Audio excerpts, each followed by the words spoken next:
Chapter 1140. Most of the people who could come here were civil officials. They either relied on their writings, or relied on their family's influence to get to their positions. Some even relied on some shady means to get to their positions. But no matter how they entered the court, most of them had a common characteristic, and that was that they could speak but not act. It was undeniable that Confucianism could indeed teach people to be good and change the wildness in a person's heart. There were also other benefits. But the drawbacks were equally obvious. Some things were too rule-abiding. After a long time, they would become complacent. It was like moving their mouths and talking. They dared to comment on anything. Some of them even dared to criticize the emperor. But when it came to practical matters, they really couldn't do it. This didn't mean that they didn't have the ability, but because when two sides fought, the other side wouldn't listen to you. If there was a disagreement, they would draw their swords. This wasn't something that these scholars who studied Confucianism could compare to. It was important for people to know their own limits. If they knew that they couldn't do something, but still insisted on standing up, then it wasn't taking responsibility, but showing off. To put it bluntly, it was no different from courting death. It was just like the Tumu fortress incident back then. How many civil officials of northern Ming had died? Among them, there were many who were truly talented. However, in the face of the ferocious Walla cavalry, were their eloquent tongues really of any use? No. After the previous incident, the imperial court was much quieter this time. For a time, Zhu Qiyu, who was originally full of hope, suddenly had an ugly expression. Just now, when everyone was talking so excitedly, he thought that they had already thought of a countermeasure. But now, it seemed that this wasn't the case at all. His gaze swept past the civil official group and naturally landed on the military general group, which had very few people. When it came to specific matters, especially when it came to leading troops to war, it still depended on the generals. But what made Zhu Qiyu a little disappointed was that even these generals who practiced martial arts didn't take the initiative to stand up at this moment. Instead, they all lowered their heads and pondered about something, as if there was something valuable under their feet that was worth attracting. The Great Ming dynasty had a long history of valuing literature and despising the military. It wasn't something that could be changed overnight. Although because of the changes in the political situation, the status of the generals had increased, but there was still a big gap between the two sides. Let's use a simple example. What is the most important thing in a war? Some people might talk about the morale of the soldiers, some would talk about the bravery of the generals, some would talk about whether this was a battle of justice, and some would talk about the right time, the right place, the right people, and so on. But the real key was logistics. In other words, it referred to the supply of food, fodder, and weapons. Think about it, if an army that was capable of fighting did not have food to eat and only had wooden sticks in their hands, how could they fight the enemy? How could they use their teeth to bite the enemy? Tear it apart with your bare hands? Thus, there was a saying that war was a war for money. It just so happened that the logistics of the army were decided by the civil officials. This was equivalent to having one's Achilles heel pressed down. Even if one wanted to fight alone, one couldn't. How could one win a battle in such a situation? Just like the 70,000 Liaodong cavalry. Why did they develop so quickly? Why were they so elite that even the 5-star army in Origin City was afraid of them? It was nothing more than that they had enough autonomy. They could harvest grain and grass on the grassland like the Mongolian cavalry. They could snatch good things when they saw them, which made them stronger and stronger. It was impossible to send troops to Liaodong without any taboos. It could be imagined that no matter who led the troops, the logistics would be fought over. This involved a lot of benefits. Whoever had the advantage would get countless benefits from it. Once the war was won, these people would not only get the benefits, but they would also get the credit. If they were defeated, it would have nothing to do with them. The responsibility would all fall on the generals who led the troops. With this comparison, it was no wonder that the generals were not willing to stand up and take the responsibility that originally belonged to them. Not to mention, the opponent of this battle was Bugnam of Gojoseon. This person had the title of the god of war. How could he be so easy to deal with? The generals were all silent. Zhu Qiyu was a little angry. Before he could say anything, the civil officials at the side had already launched an attack. Perhaps they also felt that the contrast between just now and now was too big. They were afraid that the emperor would vent his anger on them. Therefore, they were ruthless and as unpleasant as they could be. What's wrong? Aren't you generals? Your duty is to go to the battlefield and kill the enemy. Even if you die on the battlefield, you won't hesitate. This is your destiny. That's right. Isn't it your duty to send troops to war? Why are you afraid of death now? None of you dare to accept the challenge. It's really disappointing. No wonder Bugnam of Gojoseon is so arrogant. It's all because of you useless people. You useless things. You really don't know what to do. You really make people look down on you. Yes, it's too disappointing. The imperial court spent so much money to feed you. The criticism came one after another. It was as if they couldn't show their righteousness if they didn't step on them. In just a short while, the generals' faces were as red as a monkey's buttocks. Some of the more thin-skinned ones wanted to find a hole to hide in. This was really like the saying, those who enjoy the show are not afraid of things getting out of hand.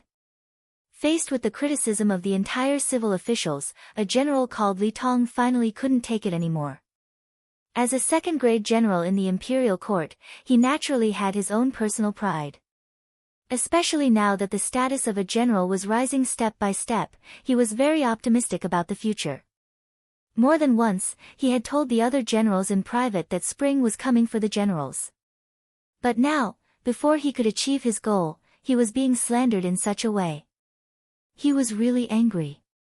When he saw that the other generals and colleagues were all evasive and didn't even dare to fart in front of the civil officials, he angrily stepped forward and said, "Your Majesty, this subject is willing to lead the army, but I have a request." Finally, someone was willing to take the initiative to step forward. Naturally, Zhu Qiyu was overjoyed. When he looked at the person, even his gaze became much friendlier. "Oh, General Li, I don't know what request you have. Why don't you tell me? I hope that the matter of the provisions will be managed by the officials I've chosen." In this way, Li Tong boldly made his request. Just as he was about to continue speaking, he didn't expect that the civil officials had already exploded. How is this possible? This is against the rules. Then, won't everything be decided by you generals? Once you have disloyal thoughts, how can you control it? Absolutely not. If something really happens, it will be a big matter. It will be much more dangerous than the matter in Liaodong. Yes, we absolutely can't agree. The discussion rose again, followed by a group attack. Li Tong, who wasn't good with words, was instantly drowned in a sea of verbal attacks. This time, not only would the civil officials not agree, but even Emperor Zhu Qiyu wouldn't agree. As an emperor, as a monarch, how could he control his army? Wasn't it shown by eating, drinking, and defecating? If he gave the generals too much power, who knew if it would spur some people's ambitions and cause them to do something unfavorable to him? If that was the case, then he would suffer a great loss. No emperor would agree to such a dangerous matter, let alone Zhu Qiyu, who had forcefully taken the throne. Perhaps it was because he didn't take the right path when he took the throne, so he was very afraid that someone would threaten him. It was even more impossible for him to agree to Li Tong's request. Shaking his head, Zhu Qiyu said with an unquestionable tone. "General Li, you've heard everyone's reaction. We absolutely can't agree to this matter." Zhu Qiyu's words set the tone for the matter. Li Tong knew that it was useless to say more. However, since he had already stepped out, it was impossible for him to retreat. He could only cup his hands and say, "Since it's like this, everything will be decided by your Majesty. This subject will only be responsible for leading the troops to fight." Li Tong was forced to accept the challenge. In a situation where no other generals stepped out, Zhu Qiyu finally appointed him as the general leading the troops. He took 200,000 soldiers, 50,000 of which were veterans and 150,000 of which were new recruits. He ordered them to prepare within 7 days and send troops to support Liaodong. As if to ease Li Tong's heart, Zhu Qiyu especially said during the court meeting that no matter who was in charge of logistics and provisions, they couldn't make things difficult for General Li and had to do their best to cooperate. The officials naturally agreed, but no one knew what would happen. Su Yozhen, the Crown Prince's junior tutor, Grand Scholar and Minister of Justice, didn't say anything from beginning to end. He just watched coldly from the sidelines and sneered in his heart. Before the troops had even been sent out, General Li Tong had already attracted the dissatisfaction of the civil officials. Li Tong could even imagine that it would be strange if he wasn't targeted. If he didn't do this, how could the civil officials vent their anger of being accused of not trusting him? It seemed that the result of this battle had already been decided. Sigh, could it be that the great Ming's luck was really coming to an end? The Hu estate. Minister of Rights Hu Shao. Although he still had the title of minister, he hadn't been to court for a while. This was because the relationship between Baiming and Bugnam of Gojoseon had changed greatly. This made his position as Yang Qindong's father-in-law very awkward. In order to avoid unnecessary trouble and to avoid being targeted, Hu Shao was sick and stayed at home. Not only that, but the other members of the Hu family were also ordered to stay at home and not go out. They had to be as low-key as possible. Chapter 1141. Although he had not left his room, he was still able to receive news of what had happened in the imperial court. Hu Shao had been the Minister of Rights for many years, and his students were spread all over the world. He naturally had many sources of information. It was precisely because he knew what had happened in the imperial court that Hu Shao, who was with his son in his study, fell into deep thought. Hu Zhangning also knew what had happened in the imperial court, and he was much more nervous than his father. Father, the emperor is about to move against Qingdong. Will we be implicated? How about I go find the 5-star army in the city? There's no need for that. It's not time yet. Hu Shao slowly opened his eyes, a faint smile on his lips. It was clear that everything was under his control. Son, don't think that we'll be in danger if we really start fighting. It's said that even when 2 armies fight, they don't kill the envoys. But father. Seeing that Hu Zhangning was about to say something, Hu Shao waved his hand and said, relax. Since Zhu Qiyu was able to become emperor, he's not so foolish. He's keenly aware that before he destroys Bugnam of Gojoseon, he won't be able to touch us. Otherwise, he doesn't even know what the consequences will be. On the contrary, the more victories Bugnam of Gojoseon wins on the front lines, the more apprehensive the emperor will be. Unless it's time for a life-and-death struggle, as long as we don't stir up trouble, nothing will happen. The older the ginger, the spicier it was. Hu Shao was so confident not only because of his thorough analysis of the situation and his deep understanding of Zhu Qiyu's personality, but also because of 2 other reasons. First, Su Yozhen was in the imperial court. If something really did happen, he would definitely inform him. Second, Baiming had Yang Qindong's brothers and sisters in the capital. If even they were fine, how could he possibly be in danger? With these 2 reasons, Hu Shao was naturally brimming with confidence. On the contrary, he was now worried about whether Yang Qindong could stop Baiming's army. If Yang Qindong was seriously injured, or even destroyed, then as his in-laws, they would be seen as accomplices. That would be the real danger. Not to mention that the Hu mansion was as calm as water. Yang Qindong, who was running amok in Liaodong, had telegraphed everything that happened there to him. Looking at the telegram sent by Wang Shan, Yang Qindong chuckled and said, 200,000? Aren't they looking down on our 5-star army too much? After a brief evaluation, Yang Qindong put it aside. Obviously, he had already predicted that Baiming would send troops, so he wasn't surprised by what he had expected. His main focus was now on the next territory to be conquered, Gulinwei. Ever since Yang Qindong brought Leng Si Shifu to the northern part of Liaodong, everything went smoothly. Besieging a city was as easy as entering an uninhabited land. In addition, the surrendered General Song Yong played a big role. Just like the previous Shishin guards, they didn't even fire a shot. Song Yong entered the city first to persuade them to surrender and occupied the city. More than 1,000 Ming soldiers and tens of thousands of great Ming people were included in Yang Xie's territory. This time, to deal with Gulinwei, Yang Qindong used the same trick.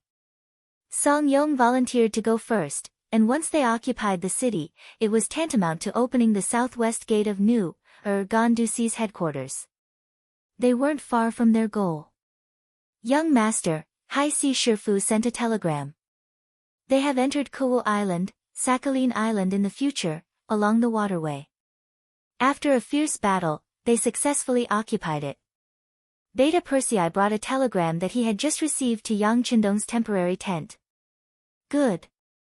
When he heard the news, Yang Qindong couldn't help but laugh heartily. Kuwu Island was occupied, which meant that Commander Song Quan had no way to retreat on the sea.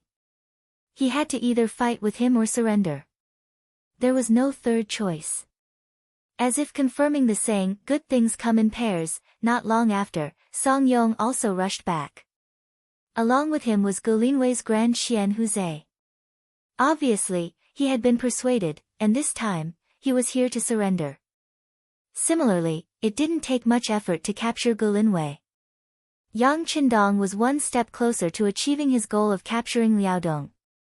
Very good, Song Yong did well. Tell him that he will be heavily rewarded. When we completely capture Ganduxi's headquarters, we will definitely reward him.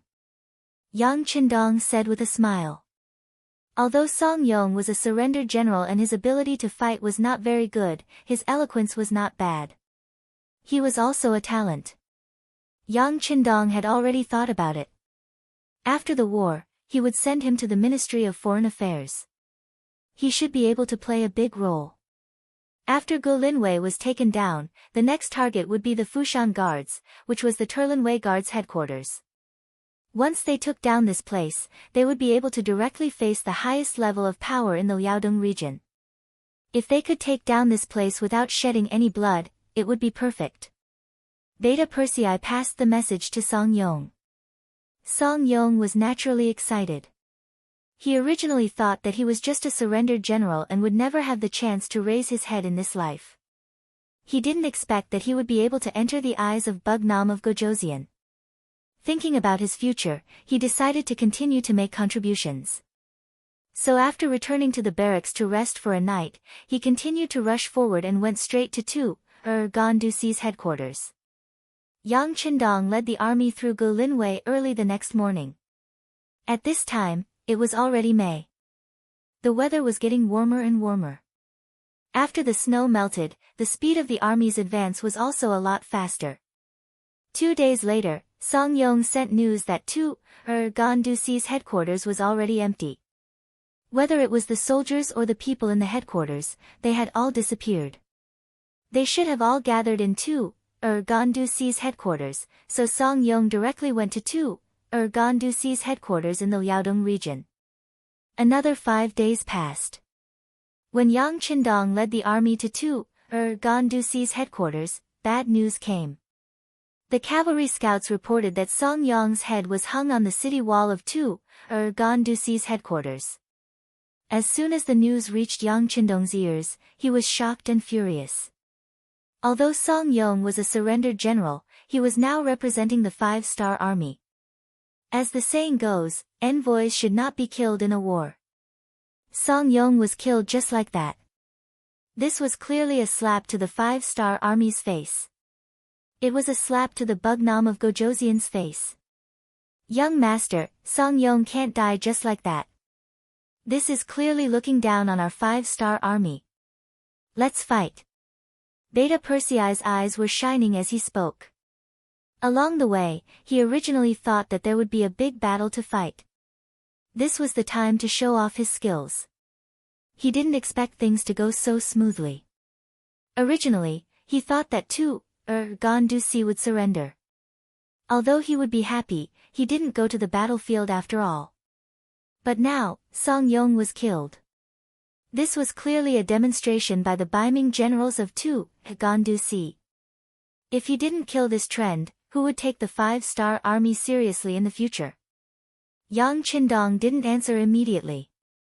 Although Song Yong's death made him very angry, he couldn't solve the problem by being impulsive. The most important thing now was to understand the situation in Tu, Gandu. Only by understanding the other party's background would he be able to come up with the best strategy. Beta Persei, contact the intelligence personnel in Tu, Gandu immediately. I want to know how many Baiming army there are here and who killed Song Yong. Yes, young master. Beta Persei nodded and turned to leave. Yang Qindong's eyes were cold and angry. Someone actually dared to kill one of his men, and an envoy at that. He had to admit that some people were really bold. Since that was the case, he didn't mind being ruthless and using some cruel means to tell the world what would happen if they didn't follow the rules. The intelligence department acted very quickly. Yang San, the head of the security bureau, had already arranged a lot of people here, so the situation in the city quickly spread out. According to a centurion bribed by the security bureau, Song Yong's death was caused by Zhong Cheng, the commander of the city. The telegram described the whole process of Song Yong's death in detail. Originally, as an envoy, Song Yong could have left the city safely if he failed to persuade them to surrender. As the commander, Song Quan also had the same idea. Although he didn't like his own family and thought that they had no backbone, he would still abide by the rules of war between two armies. Things went bad because of Zhong Cheng. He didn't know where he found out that Song Yong had 100,000 taels of silver on him. This was originally given to him by Yang Qindong. If he succeeded in persuading Song Yong to surrender, this would be their way of expressing their sincerity. Logically speaking, if they didn't reach an agreement, Song Yong should have left the city and wouldn't have handed over the 100,000 taels of silver. But the greedy Zhong Qing didn't care about this. He thought that since they were going to become enemies, it would be a waste if he didn't take the 100,000 taels. So he led the soldiers to stop Song Yong at the city gate and asked him to hand over the banknotes. Otherwise, he would die. After Song Yong was chosen by Yang Qindong, his whole person changed. He had a bright future, so of course he wouldn't hand over the banknotes and show his incompetence again. Considering that he was an envoy of the 5-star army, not only did he not hand over the banknotes, he also loudly reprimanded Zhong Cheng, making the soldiers at the city gate hear clearly. Being reprimanded in public like this, Zhong Cheng's face naturally didn't look good. In a rage, he swung his sword and chopped Song Quan. Naturally, the 100,000 taels of silver also fell into Zhong Cheng's pocket. This matter was seen by many people, so Zhong Cheng deliberately said that this was the fate of those who dared to surrender to the 5-star army. You're courting death. Yang Qindong's face was full of anger. He punched the sand table that was temporarily set up. With just one punch, the solid wood table was completely destroyed. Young master, calm down. This Zhong Cheng really deserves to die. The intelligence department also sent news that this person's reputation in the city isn't good, especially his greed and lust. That's known by everyone. Just counting the number of concubines, he has taken as many as 13 and even gave birth to 3 fat sons for him. His eldest son is already 12 years old and is now running amok in the city. I heard that he's even worse than his father. Beta Persei also said with a face full of anger. Chapter 1142. They're all in cahoots, Yang Qindong said angrily. Young master, the Zhong family is one of the biggest merchants in the Baiming capital. They've taken quite a lot of goods from our commerce department and earned quite a bit of money. Do you want to deal with his family? We'll let them know the consequences of not following the rules of the 5-star army, Beta Persei said when he saw that the young master's anger had yet to dissipate. People always said that one shouldn't bring trouble to one's family. Yang Qindong naturally wouldn't casually bring trouble to Zhong Cheng's family. But since his 12-year-old son was a bad person, it was normal to get rid of him according to the rules. As for the Zhong family, sorry, but they'll be removed from the list of merchants in the future. I'll take note of this. After we take down Terran City, we'll still have to hold a trial. At that time, we'll let the people decide.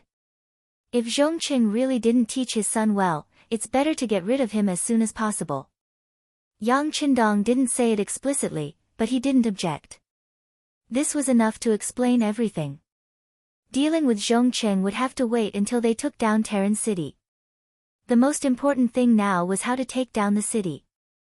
According to the intelligence department, in order to prepare for the arrival of the 5-star army, the commander had gathered some of the nearby guards in Terran City. In addition to the original soldiers in the city, the Baiming army now had close to 100,000 people. It was truly a powerful force. On the other hand, Yang Qindong only had 8,000 elite soldiers from the 4th Infantry Division, 20,000 North Korean C-rank soldiers, and the Northern Ming Guards who had come all the way to Long, which added up to about 10,000. Altogether, there were no more than 40,000 people. 40,000 against 100,000, and it was the main attack. This was basically impossible in the eyes of others, but in Yang Qindong's eyes, it was a completely different matter. The reason why he brought the 4th Division and not the other cavalry troops was to attack the city. Now, it seemed that he had to use it. Inform the commander to prepare to attack the city. Inform the other troops to prepare to assist in the attack. Inform the 4th Division of the Sea to be on standby and prepare to bombard Terran City. Yang Qindong gave out orders one after another. Since they didn't have enough troops and the enemy still wanted to defend, it was impossible to solve the problem peacefully. They might as well use the most powerful firearms. Even though it would inevitably cause some unnecessary casualties, it was better than losing their own men and losing their own soldiers. Ling Dechang was very excited when he received the order. Ever since he entered the Liaodong region, he had been looking for a chance to show off his skills. From the telegram, he found out that both the 1st Cavalry Division and the new army had done a lot. Only his 4th Division hadn't done anything. All they did was follow the 6th Young Master and take over some of the cities that Song Yong had occupied. This made him feel very unbalanced. To be able to follow the 6th Young Master, it was the perfect opportunity to show off his skills. Now that he didn't do anything, it would be a lie to say that he didn't feel wronged at all. Even in his dreams, he wanted to show off the strength of the 4th Division. He originally thought that Song Yong had gone to Terran City and that he wouldn't have a chance. Now, the Liaodong army dared to kill Song Yong, who was in the middle of a peace negotiation. This angered the 6th Young Master. Now, it was time for them to show off. Gather the entire division and prepare for battle. Tell the 4 regimental commanders to report to me. After Ling Dechang finished speaking, he laughed heartily and went to the sand table to plan the attack. Within Terran City, Commanding Officer Song Quan sat in the main hall with a dignified expression. Beside him sat Commander Zhong Cheng and Commander Qian Shi Ligang. Commanding Officer Song Quan was a Grade 2 general. To be able to reach this position, Song Quan was quite capable. Furthermore, from the fact that he hadn't moved from his position for 7 years, it could be seen that he was a smooth and slick person. The Great Ming dynasty valued the civil and despised the military. This was especially so for the generals who held great power. It was very easy for the emperor to be suspicious of them. Reality also proved that if it wasn't for the emperor's suspicion and the civil officials' jealousy, the Great Ming dynasty wouldn't have been destroyed. As a commanding officer of hundreds of thousands of soldiers, Song Quan was able to sit in his position for 7 years. This was enough to show that he was very good at dealing with people. Otherwise, he would have been suppressed to death by the civil officials. It was because of this that when he heard that the 5-star army's peace envoy, Song Yong, had died at the city gates, his face instantly darkened. His position meant that he couldn't surrender to Yang Qindong. Unless there was an order from the Baiming Emperor, if he really did so, none of his family members in the Baiming capital would be able to survive. However, he didn't make this decision of his own accord. As a general who held great power in the military, Song Quan had a deep understanding of the 5-star army. It was because of this that he knew how powerful the other party was. This kind of enemy wasn't someone he could fight against. He couldn't surrender, and he couldn't win. Song Quan was prepared to sacrifice himself for a righteous cause to protect his family in the capital. Therefore, in the face of Song Yong's words, all he could do was to drive the other party away and wait for Yang Qindong to fight. When the time was right, he would commit suicide. With his own life, he could exchange the safety of his whole family, or he could also protect the safety of the people in the city. But he didn't expect Zhong Qing to be so daring as to force Song Yong to kill out of greed. This would create a situation where only one side would be able to survive. When the time came, even if he died, the civilians in the city wouldn't have it easy either. Did this Zhong Qing not have a brain? Did he not know that once the 5-star army took Terran City, all the money he had would be nothing more than a wedding dress for the enemy? What was the use of money that couldn't be taken, and even if it was taken, it was useless? But it was too late to say anything now. Song Yong was already dead, and the dead couldn't be brought back to life. What they had to do now was to solve the current problem and save as many people as possible with the least amount of casualties. Looking at Zhong Qing with a murderous gaze, Song Quan said, "General Zhong, Song Yong is already dead. The 5-star army will be attacking the city soon. Why don't you take the lead?" "Why should I?" Zhong Cheng's expression turned ugly. From the moment Song Yong died, he knew that things were going to go south. He didn't think that someone would risk his life for money. If he had known, he wouldn't have done such a thing even if he was beaten to death. But since he was already dead, there was no point in thinking about it. Thinking about the 100,000 soldiers in the city and the less than 50,000 5-star army outside the city, he regained his courage. But now, the commander was asking him to fight the 5-star army. Wasn't that the same as asking him to die? He wasn't stupid enough to agree to it. Everyone knew that it was easy to gain merits by being the vanguard, but it was also very dangerous. Perhaps if it was another ambitious general, he would fight for this position. But as a member of the Zhong clan in the capital, he had an incomparable background. He came to the Liaodong region just to gain experience. He didn't need such a great merit. Only then did he refuse without even thinking about it. Sitting on the right was the commander, Yi Ligang. He was a handsome middle-aged man in his early 30s. To be able to reach this position and become a rank 3 general, it wasn't because he had a powerful background. Instead, he relied on his own efforts to get to where he was today. It could be said that whether it was in terms of intelligence or bravery, he was one of the top 5 people in the Liaodong region. Yi Ligang, who could be called an all-rounder, knew his fate the moment he heard the guards say that Zhong Qing had killed Song Yong at the city gates. He was so angry that he called Zhong Qing a stupid pig. "Just watch, because this person is likely to bury all of us in the city." Even on the battlefield, killing a general of the 5-star army wasn't a big deal. In a battle between 2 armies, who wouldn't die? But killing an unarmed envoy was completely different. That was openly breaking the rules and slapping Bugnam of Gojoseon's face. Who was Bugnam of Gojoseon? He was an existence on par with the Southern and Beiming emperors. In terms of territory, he wasn't much worse. He was just someone with a lower reputation.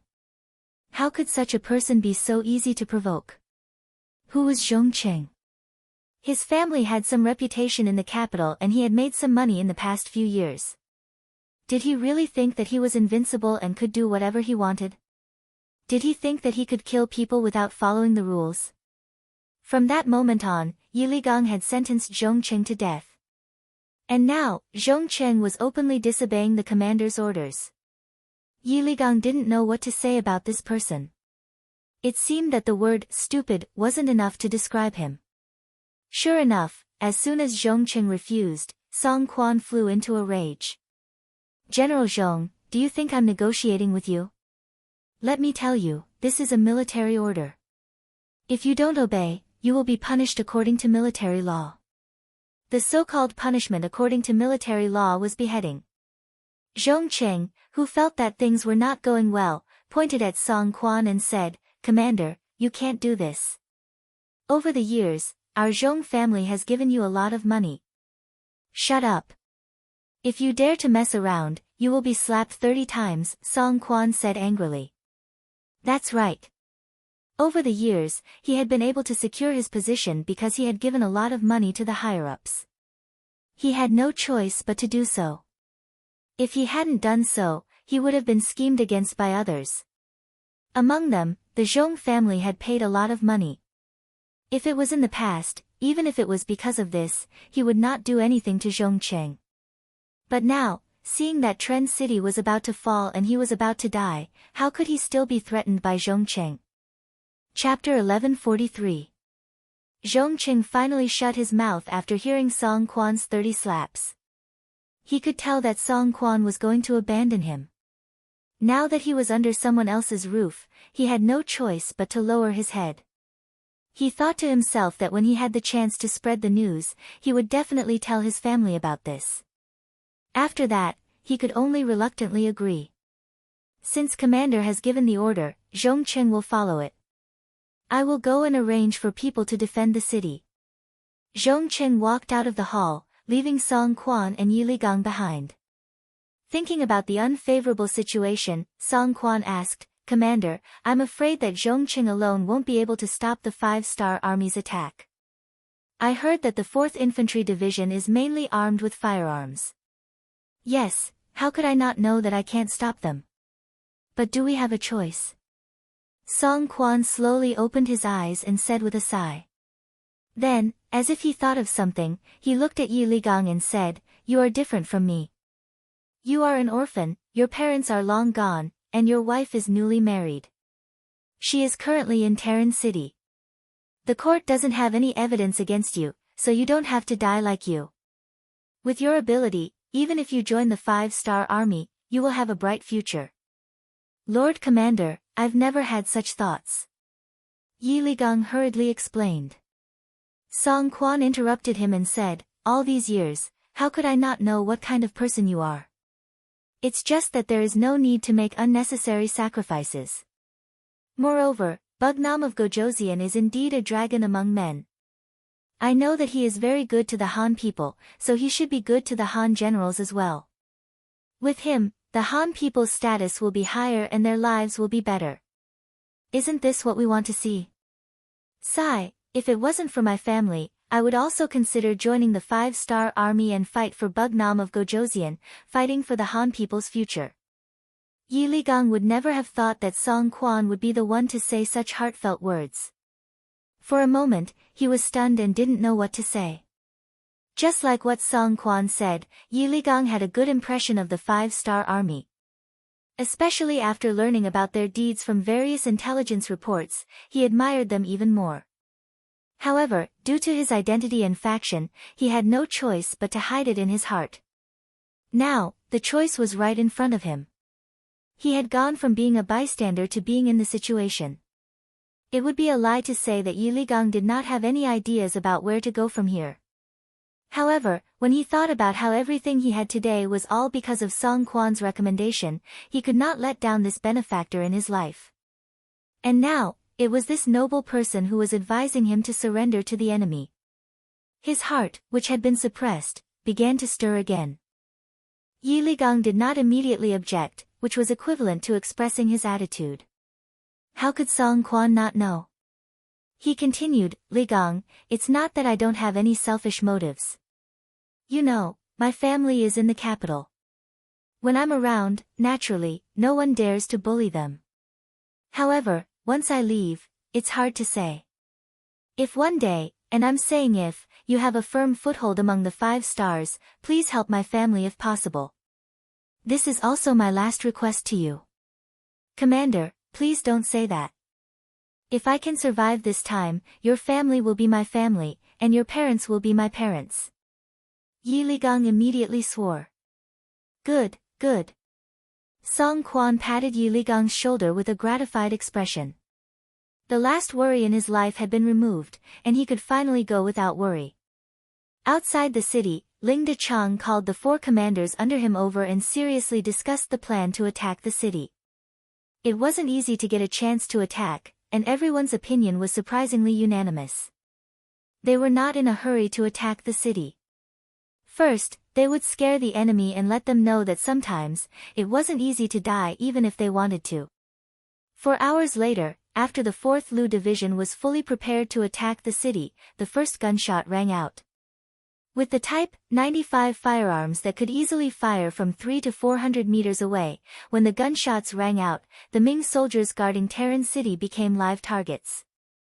Many of them even had bows and arrows in their hands as they stuck their heads out of the battlements, waiting for the 5-star army to come closer.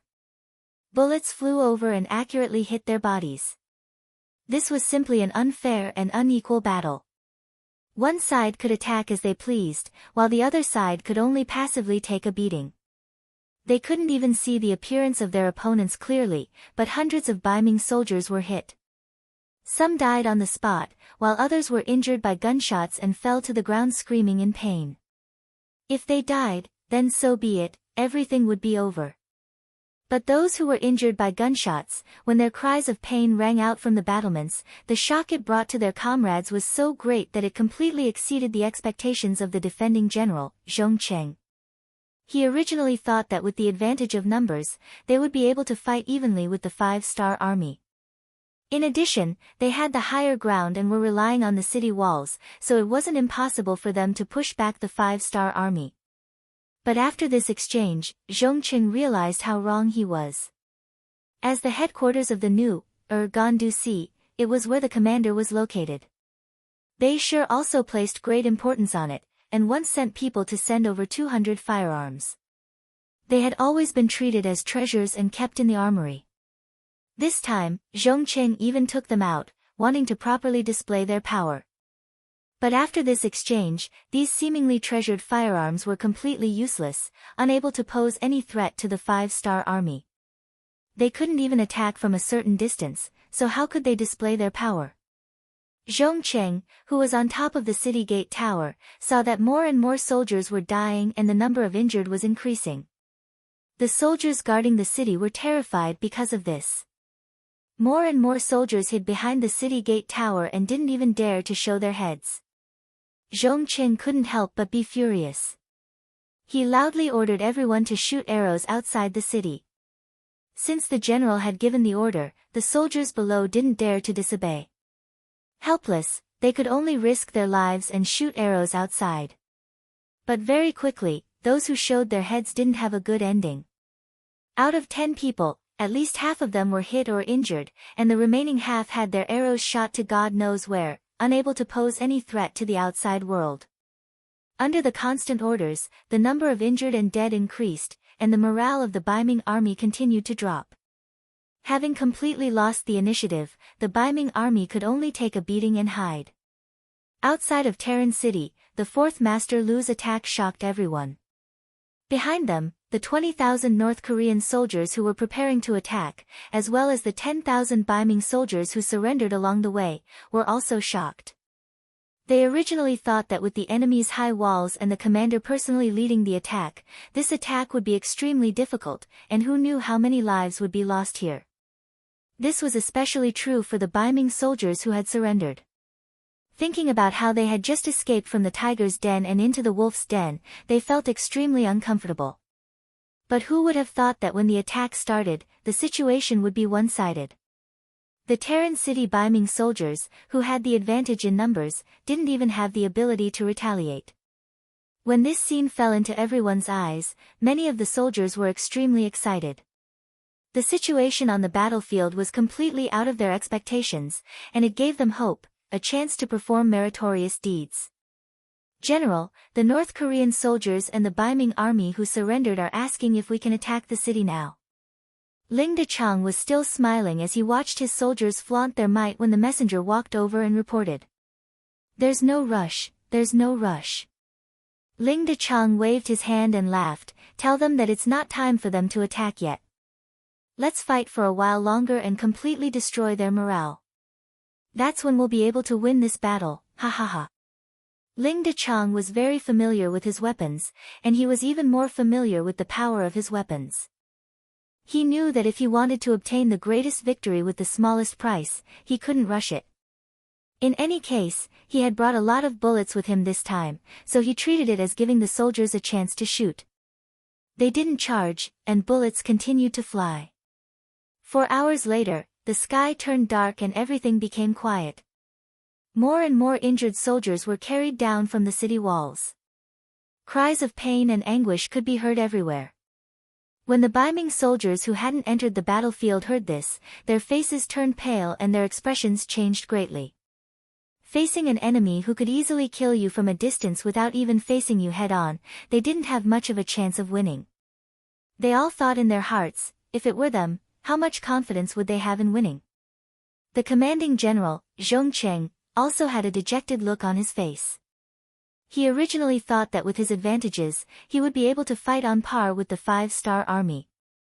If things went well, he would be able to defeat them. That would be an outstanding military achievement. Who would have thought that the result would be like this? After fighting for 4 hours, they couldn't even touch the corner of their opponent's clothes. He only got the result of more than 300 soldiers being killed and more than 1,000 injured. Of course, what was worse was that the morale of the soldiers had been greatly damaged. If this continued tomorrow, he really didn't dare to imagine how the army would be able to continue fighting if they didn't have any combat power. General Zhong, the commander has ordered you to come to his residence to discuss military matters. One of Song Quan's soldiers came in front of Zhong Cheng. I understand. Zhong Cheng nodded expressionlessly. Lead the way. In fact, Zhong Cheng was prepared to go to Song Quan even without him coming to find him. There was no way to fight a war like this, and there was no way to win it. He wanted to resign from his position as the general of the city defense. The commander's residence was brightly lit at this moment.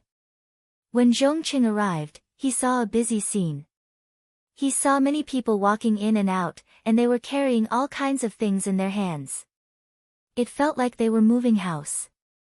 Zhong Cheng, who didn't understand what was going on, strode into the main hall and saw Song Quan and the commander, Yi Ligang, sitting there. Chapter 1144. Commander, what are the people outside busy with? Zhong Cheng asked in confusion after entering the hall. General Zhong, don't ask so many questions. Let me ask you, what are your thoughts after today's battle with the 5-star army? Do you think we can defend Tren City with just us? Song Quan didn't answer Zhong Cheng's question. Instead, he took the initiative to ask about the battle. Sigh. At the mention of this matter, Zhong Cheng's face was ashen as he said, don't mention it. The firearms in the hands of the 5-star army are simply too powerful. They can even shoot from afar and are extremely accurate. We didn't even see their shadows and we've already lost over 1,000 people. If this battle continues like this, there's really no way to continue. Oh, so that means we won't be able to defend the city? Song Quan asked again. That's right. We can't defend it. This time, Zhong Cheng answered honestly. If that's the case, what does General Zhong think about breaking out of the encirclement? Song Quan asked as he already expected Zhong Cheng to say this. Breaking out of the encirclement? This question was completely out of Zhong Cheng's expectations. Then, he remembered that when he entered the mansion, he saw those people moving things back and forth. He immediately understood that Song Quan was preparing to escape. Seeing that Zhong Cheng seemed to be thinking about something, Song Quan looked at Yi Ligang on the other side. The two of them looked at each other and nodded. Song Quan said to Zhong Cheng again, that's right, we should break out of the encirclement. You know the situation this afternoon. The 5-star army has very powerful firearms. It's not something we can stop. If we don't break out of the encirclement early, once they attack with this method, I'm afraid we won't even have a chance. Yes, Commander, you're right. But isn't it too rushed to break out of the encirclement tonight? After seeing the power of the 5-star army, Zhong Cheng agreed with this decision. However, he still felt that breaking out of the encirclement now was too rushed. He didn't even have the slightest bit of preparation. It's not rushed. Who can guarantee that the 5-star army won't attack the city tomorrow? If that's the case, I'm afraid we won't even have a chance to break through. Seeing that Zhong Cheng didn't immediately object, Song Quan continued to persuade him. The The 5-star army was indeed powerful. No one knew what kind of attack they would launch tomorrow. In the end, Zhong Qing nodded and agreed. Let's break through the encirclement then. I just don't know what kind of plan the commander has. Hee, I've already discussed this matter with Yi Qian. Let's do it like this tonight. In the middle of the night, dark clouds covered the moonlight and the sky was completely dark. Looking at Talon City from afar, other than the moving torches on the city walls, which were soldiers patrolling, everything else was pitch black. It gave off a very quiet feeling. However, the atmosphere suddenly changed. The originally quiet city was suddenly filled with rumbling sounds. Then, the west gate was opened and a large group of people rushed out. They appeared like a whirlwind and rushed towards the river guards. After the west gate was opened, the south gate opened as well. Unlike the other gates, the south gate remained silent after it was opened. Not a single soldier walked out from it. The contrast between the two was very obvious. Outside the south gate, Yang Qindong, who had already changed into a golden cloak, was slowly approaching under the protection of 1,000 black knights. Behind the black knights were tens of thousands of North Korean soldiers and 10,000 Beiming army soldiers. They arrived at the south gate unhurriedly. Then, they entered as if there was no one around. Just like that, they entered the city through the gate openly. They didn't encounter any obstruction or resistance during the process. In the commander's residence of Talon City, the commander, Song Quan, had already committed suicide in the courtyard. A white cloth was covering his body and a group of soldiers were kneeling on both sides of him. When Yang Qindong arrived, he saw this scene. Greetings, Bugnam of Gojoseon. The moment Yang Qindong entered the courtyard, everyone, led by Yi Ligang, fell to their knees. Sigh, a proper burial. After Beta Persei opened the white cloth and confirmed that the deceased was indeed Song Quan, Yang Qindong sighed emotionally. Thank you, Bugnam of Gojoseon. With Yi Ligang as the leader, everyone kowtowed once again. Song Quan died just like that. Perhaps he knew that if he didn't die, his family in Beiming wouldn't be safe, so he sacrificed himself in exchange for everyone's lives. Yi Ligang knew the whole plan. He really wanted to prevent his benefactor from dying, but he also knew that it was useless. Song Quan's survival meant that his family in Beiming had to die. There was no other choice but to sacrifice one person in exchange for everyone's lives.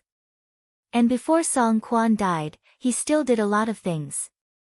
He really needed Yi Ligang to take care of his family in the future, so he first arranged for Zhong Qing, who was a thorn in his side, to leave the city.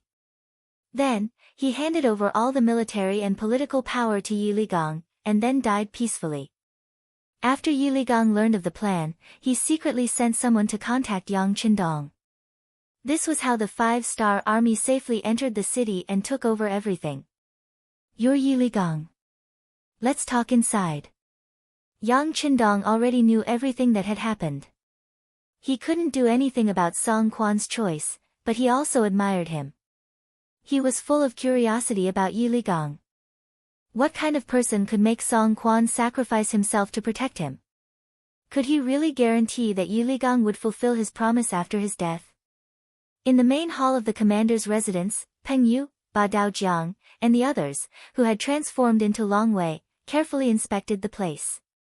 After confirming that there were no problems, Yang Qindong stepped into the hall, followed by Yi Ligang, the commander-in-chief. Yang Qindong sat down on the main seat while Yi Ligang stood with his hands by his side. The two of them sized each other up. In the entire Liaodong region, Yi Ligang was an extremely famous existence.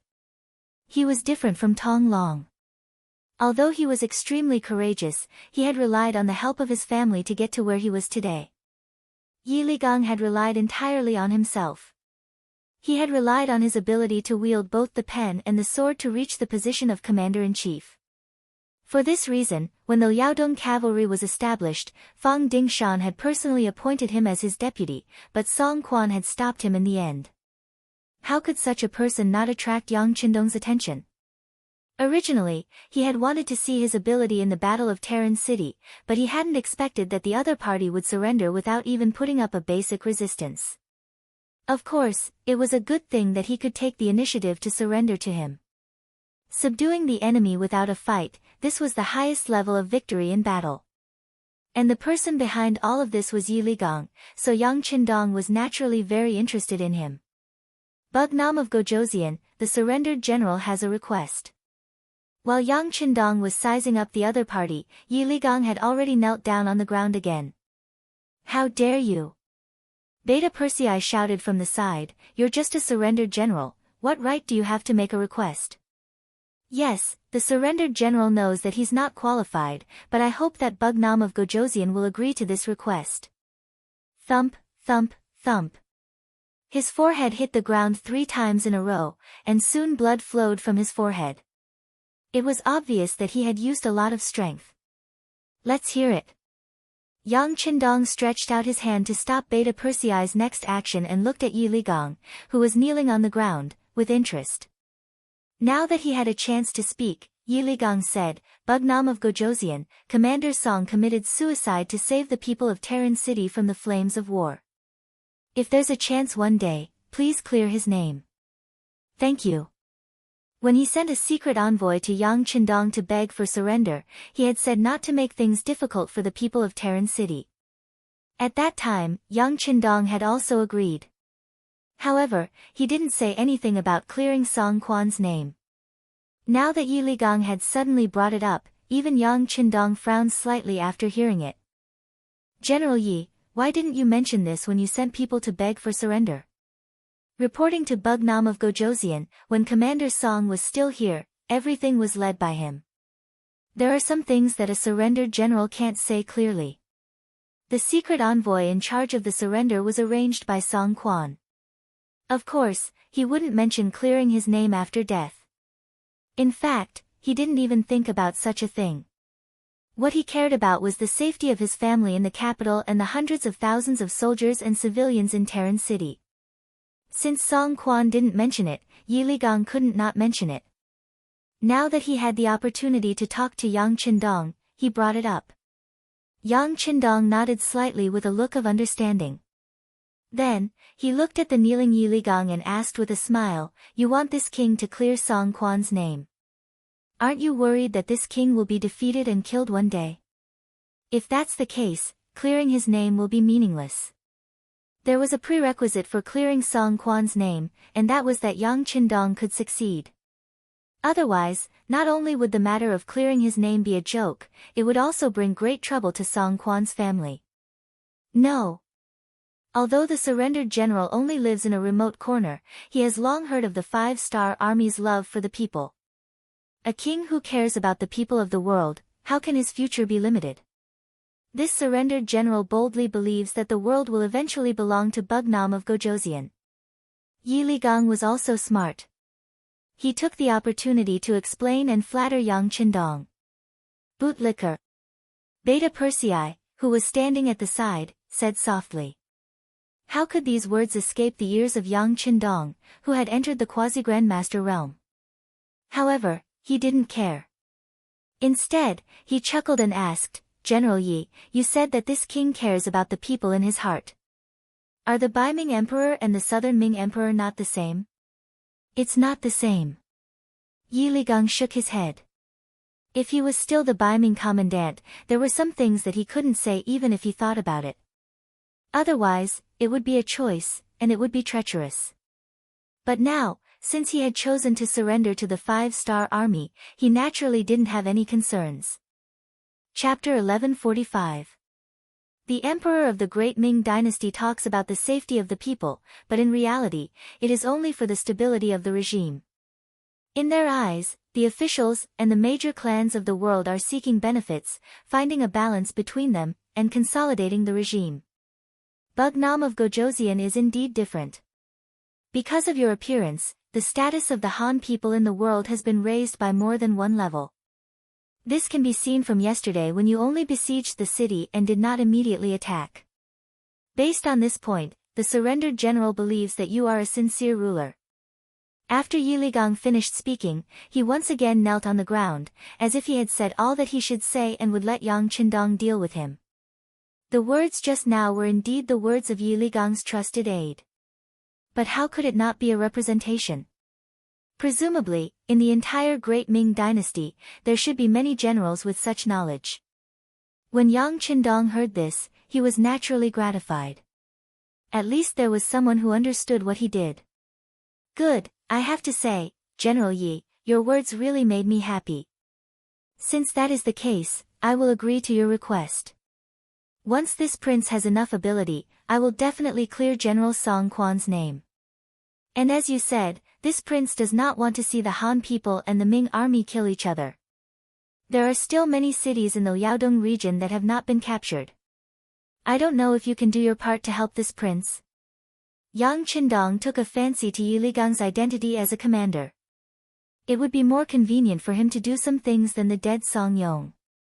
In addition, he intended to test the other party's ability, so he spoke out. The surrendered general is duty-bound. How could Yi Ligang, who wanted to take the opportunity to show his ability, not agree? The surrendered general thanks Bugnam of Gojoseon for promising to clear General Song's name. Thank you again. Thump, thump, thump, he kowtowed 3 more times, and blood overflowed from his forehead. Just as the two were talking, Longwei's voice came from outside the hall. 6th Young Master, Lu 4th Division Commander Ling Daqiang requests an audience. Let him in. Yang Qindong sat up straight with a smile on his face.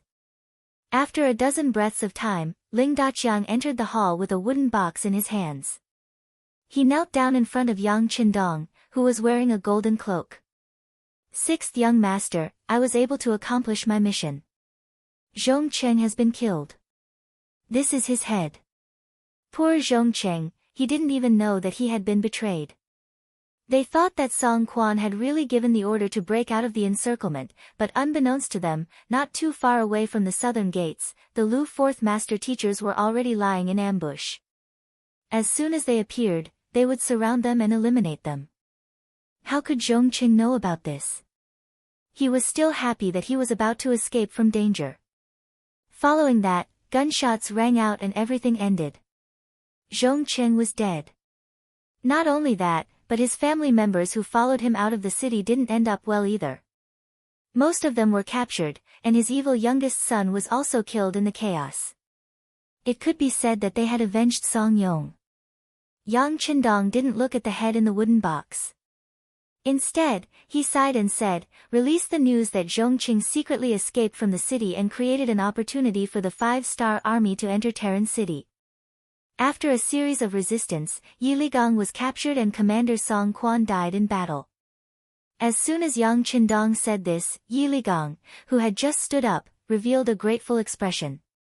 By pushing all the blame to the dead Zhong Cheng, Song Quan's family members in Baiming capital would be safe. Beta Persei agreed and immediately sent someone to spread the news. Yang Qindong asked Yi Ligang to stay behind and asked him about the Liaodong region. Yi Ligang already had thoughts of joining Yang Qindong, so he naturally told him everything he knew. Bugnam of Gojoseon, before the Liaodong region was renamed as the new Gandusi region, I followed Commander Song Quan here. I don't know everything here, but I know 90% of it. Let's start with the most powerful place, the Jianzhou Guards. Yi Ligang was indeed worthy of being chosen by Song Quan. He knew the situation here very well. Many of the things he said were the same as the information sent by the intelligence department. There were also some things that even the intelligence department didn't know. Okay. Seeing Yi Ligang stop talking, Yang Qindong laughed heartily and slapped his thigh. It seems that General Yi is indeed very familiar with the situation here. If that's the case, I wonder if you can persuade the nearby guard stations that haven't been taken down by our 5-star army? Yi Ligang didn't immediately answer. Instead, after thinking for a moment, he raised his head. It shouldn't be a problem. If Bugnam of Gojoseon trusts this Yi, then leave this matter to me. Seeing Yi Ligang so confident, Yang Qindong was even more happy. Okay, I'll leave this matter to you. How many soldiers do you need? There's no need. I'll just bring some personal guards. However, I hope that Bugnam of Gojosian can give me some silver. This isn't to bribe anyone. It's just that some places are too poor. They can't even pay the soldiers. Speaking of this, Yi Ligang felt a bit embarrassed. After all, he was the commander of the Liaodong region. Logically speaking, he was in charge of the finances. If he said that there wasn't any pay for the soldiers, it really was a loss of face. Before coming, Yang Qindong had done his research. Although Zhu Qiyu had indeed earned quite a bit of money through the newly opened Zhu family bank, the lives of the soldiers weren't that good. For example, the Liaodong cavalry on the grasslands were still fine. They could be paid on time. However, the Liaodong region, which was too far away from the capital, couldn't do so. Every time it was time to pay, all sorts of reasons would be used to reduce it. As time passed, the silver became more and more insufficient. Knowing that this wasn't Yi Ligang's fault, Yang Qindong stood up and patted him on the shoulder. This king knows the situation. You don't have to feel burdened. How about this? I'll give you 1 million taels of silver. You can go and solve the problem. Not only the soldiers, but also the common people. You can help them. If it's still not enough, you can come and find this king. He didn't expect Yang Qindong to be so generous and benevolent. 1 million taels of silver was equivalent to half a year's salary for the Liaodong guard post. Yi Ligang patted his chest and promised, Bugnam of Gojosian, don't worry. The silver will definitely be distributed to the soldiers and the common people. Your righteous deeds will also be known to the common people. Yi Ligang knew very well that Yang Qindong was trying to buy people's hearts. However, he also liked to do this kind of thing. If Zhu Qiyu had been willing to take out silver to buy people's hearts, the Liaodong guard post wouldn't have been so weak. Song Yong wouldn't have been able to convince several guard posts in succession. In the end, it was all because they didn't have money. Terran City was finally taken. The loss of the Liaodong guard post in the north also meant that the plan to invade Liaodong was already half successful. Yang Qindong didn't cheer because of this. He knew that once the news spread, Zhu Qiyu would definitely send reinforcements. If he didn't defeat these people, he would tell the acting emperor that Liaodong was no longer under his control and make him give up. This was the most important thing. The new army was still madly sweeping through the Liaodong guard post. All the guard posts they wanted to attack either surrendered early on or were defeated in the first battle. Except for a few soldiers who had a certain amount of fighting power, most of the guard posts were under their control. With the world's first cavalry division acting as a huge mountain blocking the Cha River Guard's front line, it suppressed the northern Ming army from advancing north for a long time. It was only when the northern Ming sent out reinforcements, with General Li Tong at the head of 200,000 troops, that the Liaodong guards were greatly encouraged and saw hope. During this time, Yi Ligang completed the task given to him by Yang Qindong very well. He integrated the guard posts in the Terran City, which included more than 20,000 surrendered soldiers from Baiming. The 100,000 soldiers in the Gatling City and the 10,000 surrendered soldiers that Yang Qindong brought along made a total of 130,000 soldiers. Yang Qindong naturally wouldn't be polite with such a force. Then he made a shocking decision. He changed the name of the Liaodong guard post to the 3 eastern provinces and used one of his students as the governor, a person named Lu Ji. Although Lu Ji was Yang Qindong's student, he was actually older than Yang Qindong. But in the spirit of learning without precedence, he was still convinced by Yang Qindong's knowledge, entered the Yang Family Academy, and became an excellent teacher. Because he was very good at management, he was promoted to the position of governor of the 3 eastern provinces. The position of general of the 3 eastern provinces was given to Yi Ligang. Not only that, he was allowed to have 100,000 soldiers, 30,000 of which could be cavalry. When the matter was announced, Yi Ligang, who didn't cry easily, failed to live up to expectations, and shed tears. Then he secretly swore in his heart that a gentleman would die for his friend and follow Yang Qindong for the rest of his life. General Yi, I'll leave you with 1 million taels of silver. In the future, you'll be paid on time every month. However, I'll leave the matters of the army to you. You must seize the opportunity to train. You must train a strong army so that General Song Quan can rest assured in the underworld. Yang Qindong said earnestly to Yi Ligang. Bugnam of Gojoseon, don't worry. We will train hard, but if you call, we will come. Yi Ligang solemnly promised. After solving the problem of the Liaodong Guard Post, Yang Qindong brought the 4th Division, 20,000 North Korean soldiers, and 10,000 Baiming surrendered soldiers down south. In just 4 months, after leaving the Japanese Empire, Yang Qindong had taken over the Shuangqing Guards and the Saha River Guards as the front line. He was already halfway to his goal of taking over the Liaodong Guard Post. However, Yang Qindong was very clear that although it seemed like he had taken over half of the territory, it was just a barren land. There weren't many Baiming army there either. The truly powerful ones were the remaining half, which was the Liaodong Guard Post near the capital of Baiming. Chapter 1146. But no matter what, the initial goal had been achieved. The new supply line had been opened. He had already sent a telegram to order the Korean province to transport the various supplies that had been hoarded over the past few days by sea. Once the supplies arrived at Shur City on the grasslands, it would be even more difficult for anyone to deal with them. When the news of the supply line being opened reached the northern Ming dynasty's court, Zhu Qiyu, the acting patriarch, was truly anxious. Destroying Yang Qindong's arrangements in the grasslands and even uprooting them was what he had been doing for the past year. If he failed to do so, not only would he have wasted more than a year, but it would also greatly affect the morale of the army. Zhu Qiyu definitely did not want to see such a thing happen.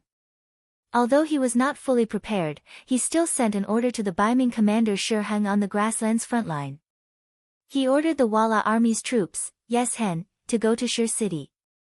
No matter what, they had to solve the problem before the 5-star army supplies arrived.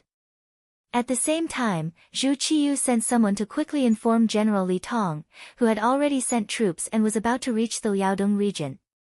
In the face of the 5-star army, they had to win and not lose, even if it was a draw. In short, they had to block the main force of the 5-star army in the Liaodong region so that they could not support Grassland City. The emperor gave orders one after another, and the situation in the Liaodong region became extremely tense. On the grasslands, the war was about to break out, and the situation was even more grim. With Su Yozhen's insider, the news about Zhu Qiyu's plan to attack Shur City was quickly sent over via telegram. After the new army's commander, Tiger's Mane, and the mayor, Yu Mian, discussed, they immediately ordered the entire city to be under martial law and to strictly investigate the identity of the people who had recently arrived. As the person in charge of logistics, Yang Si led the soldiers to start planting mines to block the joint attack of the Baiming army and the Walla cavalry. Compared to the slow telegram, the Baiming commander Shi Heng, who had already occupied Tulu City, only received the news of the emperor's order to send troops on the 4th day. What are you doing?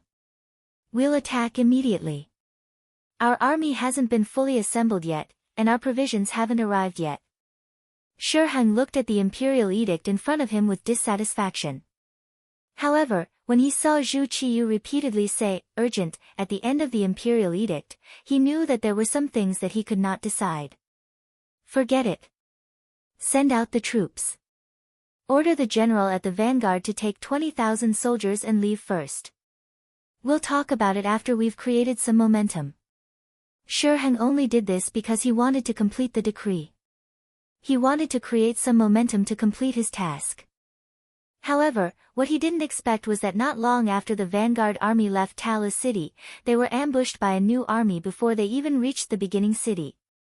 In just over half a day, the vanguard army was defeated. More than 10,000 people were killed and captured. In the end, only about 50,000 people managed to escape. After being hit in the head, Shi Heng finally calmed down. He knew that in the face of such a powerful opponent like the 5-star army, all kinds of accidents could happen if he was a little careless. Therefore, he suppressed the urge on the imperial edict and nervously contacted Yes Hen, asking him to send troops to cooperate. At the same time, he called back 70,000 Liaodong cavalry and made preparations to attack the beginning city. In the beginning city, the commander of the new army, Tiger's Mane, was cheering for the victory of the first battle. However, after learning about Shi Heng's preparations from the intelligence personnel, he didn't dare to be careless. While doing the strict defense of the city, he sent a telegram to Yang Qindong and reported in detail what had happened here. Yang Qindong, who was rushing to the Twin City Guard, didn't look happy at all after seeing the telegram.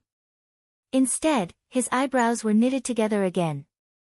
Young master, shouldn't Tiger's Mane be happy after winning the battle? Beta Persei, who was following beside him, noticed the change in Yang Qindong and asked with some confusion. Yes, you should be happy after winning the battle. It's just that this first battle has been won. I'm afraid that the next battle won't be so easy. With this lesson, do you think the Baiming army will still underestimate the enemy? Yang Qindong nodded first, then looked at Beta Persei in a rhetorical manner. Beta Persei didn't know how to answer this question. He could only touch his head and chuckle. It's okay, with Tiger's Mane there won't be any problems in the beginning city. I also believe in Tiger's Mane. There won't be any problems in the short term, but it's hard to say after a long time. So we have to speed up, we can't continue to wait. In this way, order the entire army to speed up. Yang Qindong nodded. Although Tiger's Mane had never complained, Yang Qindong could imagine that after not receiving any supplies for more than a year, even if there were some stocks before, there wouldn't be much left now. Under the order of Yang Qindong, the army once again sped up. Meanwhile, at this time, 200 li southwest of their destination, Twin Cities Guard, Northern Ming's 200,000 reinforcements had already arrived, moreover gathering together with Jian Province's left guard General Chen Do. Since Tong Long was captured with 3,000 cavalry, Chen Dula retreated into his shell like a tortoise and never came out again. Even if he could see the scattered 5-star army's cavalry scouts nearby, he still turned a blind eye to them. It wasn't until he heard that the 200,000 reinforcements sent by the emperor had arrived that he hurriedly left the city and brought some provisions and military supplies out. Speaking of which, Chen Dula and Li Tong were old acquaintances. Although they weren't very close, they could still be considered old friends. When they met again, there was no need to be polite. Perhaps they also knew that they were now grasshoppers on the same rope, and they couldn't run away from each other. General Chen, the situation isn't good. The 5-star army is coming aggressively, I'm afraid it won't be easy to deal with them. After Li Tong greeted Chen Dula, he entered the temporary tent to discuss the situation in front of him. General Li is right, the 5-star army's combat power is strong and not easy to deal with. To be honest, not long ago, my commander knew that Tong Long wasn't convinced, so he rushed out with 3,000 cavalry, and the result? The result? Li Tong, who had been rushing, didn't know what happened to Tong Long, so he asked out of curiosity. Just as the words left his mouth, Li Tong thought of something. Looking at Chen Dula's serious and gloomy expression, he already knew the result, so he could only shake his head. I have to say, the Bugnam of Gojoseon is really not easy to deal with. That's right, they have the world's strongest cavalry, and at the same time, they have the world's most powerful firearms. Most importantly, they seem to have endless wealth, and until now, it's difficult to restrict them with money. When Chen Dula said this, he could only helplessly shake his head. Anyone who had one of these was already very powerful, not to mention all three. With such an opponent, even if you had a lot of troops, you wouldn't be able to gain any advantages. After hearing this, Li Tong was silent for a while, then he raised his head and said, General Chen's words don't necessarily have to boost the morale of others and reduce our own morale. Hee hee. Chen Dula knew that Li Tong had seen the seriousness of the situation. The reason why he said this was because Li Tong was the main general, and he needed to boost his morale. That was why he said this. For this reason, he decided to give Li Tong some face and didn't expose him. Instead, he asked, General Li, how are you going to deal with the enemy? Are you going to use these 200,000 people to attack and take back everything that you've lost? No, no. Li Tong quickly shook his head. The opponent is a cavalry team, and in terms of speed, we are no match for them. It's better to defend. Besides, the emperor's intention is very clear. He wants us to guard here and stop Bugnam of Gojoseon from assisting the grassland's beginning city. If we do this well, it will be a great achievement. Li Tong was very clear about his position, which made Chandula feel very gratified. General Li is indeed a talented commander. I deeply agree with this. You have to know that Tong Long didn't gain any advantages when he led 3,000 elite cavalry previously. Ha, great minds think alike. Li Tong laughed heartily at the sky after hearing that. Using a defensive battle to hold back Bugnam of Gojoseon's army and prevent them from assisting the beginning city. This was the plan that Li Tong had set for the 200,000 troops. If the truth was really like what he did, it could indeed give Yang Qindong a headache. Although it would definitely not be able to block it, it could play the role of stalling for time. In this way, the beginning city would be in danger. The policy was right, but in the end, it still depended on who carried it out. Just like the laws and governments issued by many countries, they were all for the purpose of the people. However, when it was really in the hands of the people, it might be completely different. Just like now, Tong Long, who they were just talking about, had now returned to the Jian province left guard and met his own people here. In the Jian province left guard, in terms of population, although the Han people were more than the Nuzanren, in terms of overall strength, especially influence, the Nuzanren was not just a little bit stronger.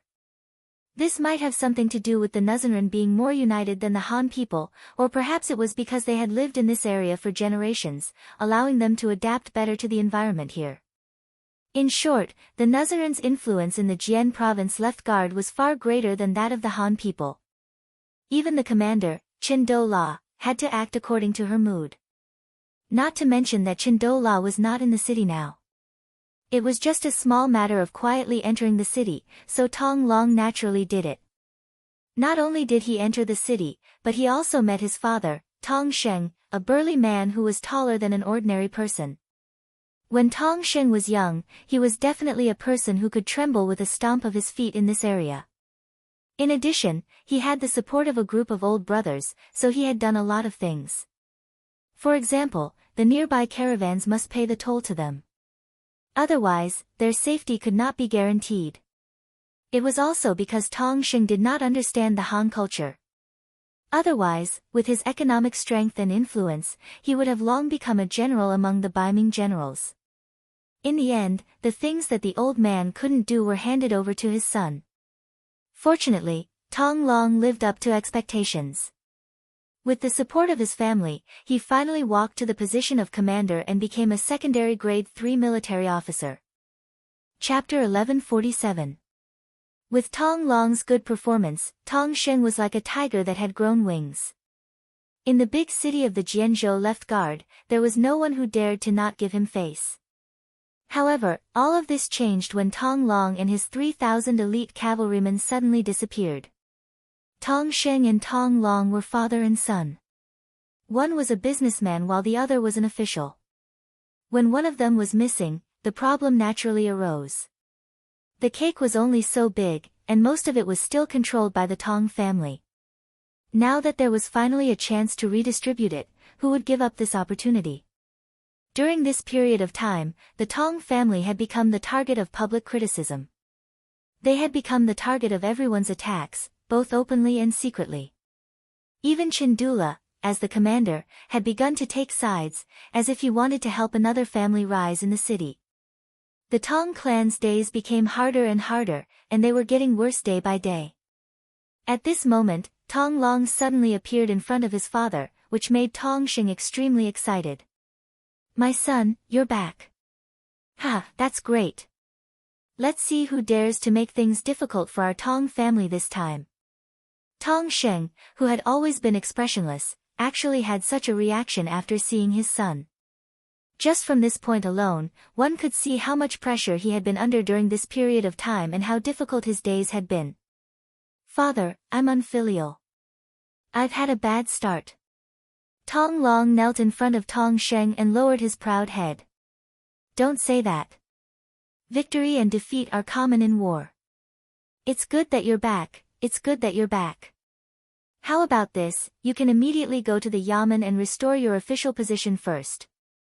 Tong Xing knew that Chandula was not in the city, so he decided to restore his son's official position first and properly intimidate the other opponents in the open and in the dark. Looking at his father's wrinkled face, Tong Long swallowed his saliva first, then said in a calm voice, "Father, I can't go to the Yamen."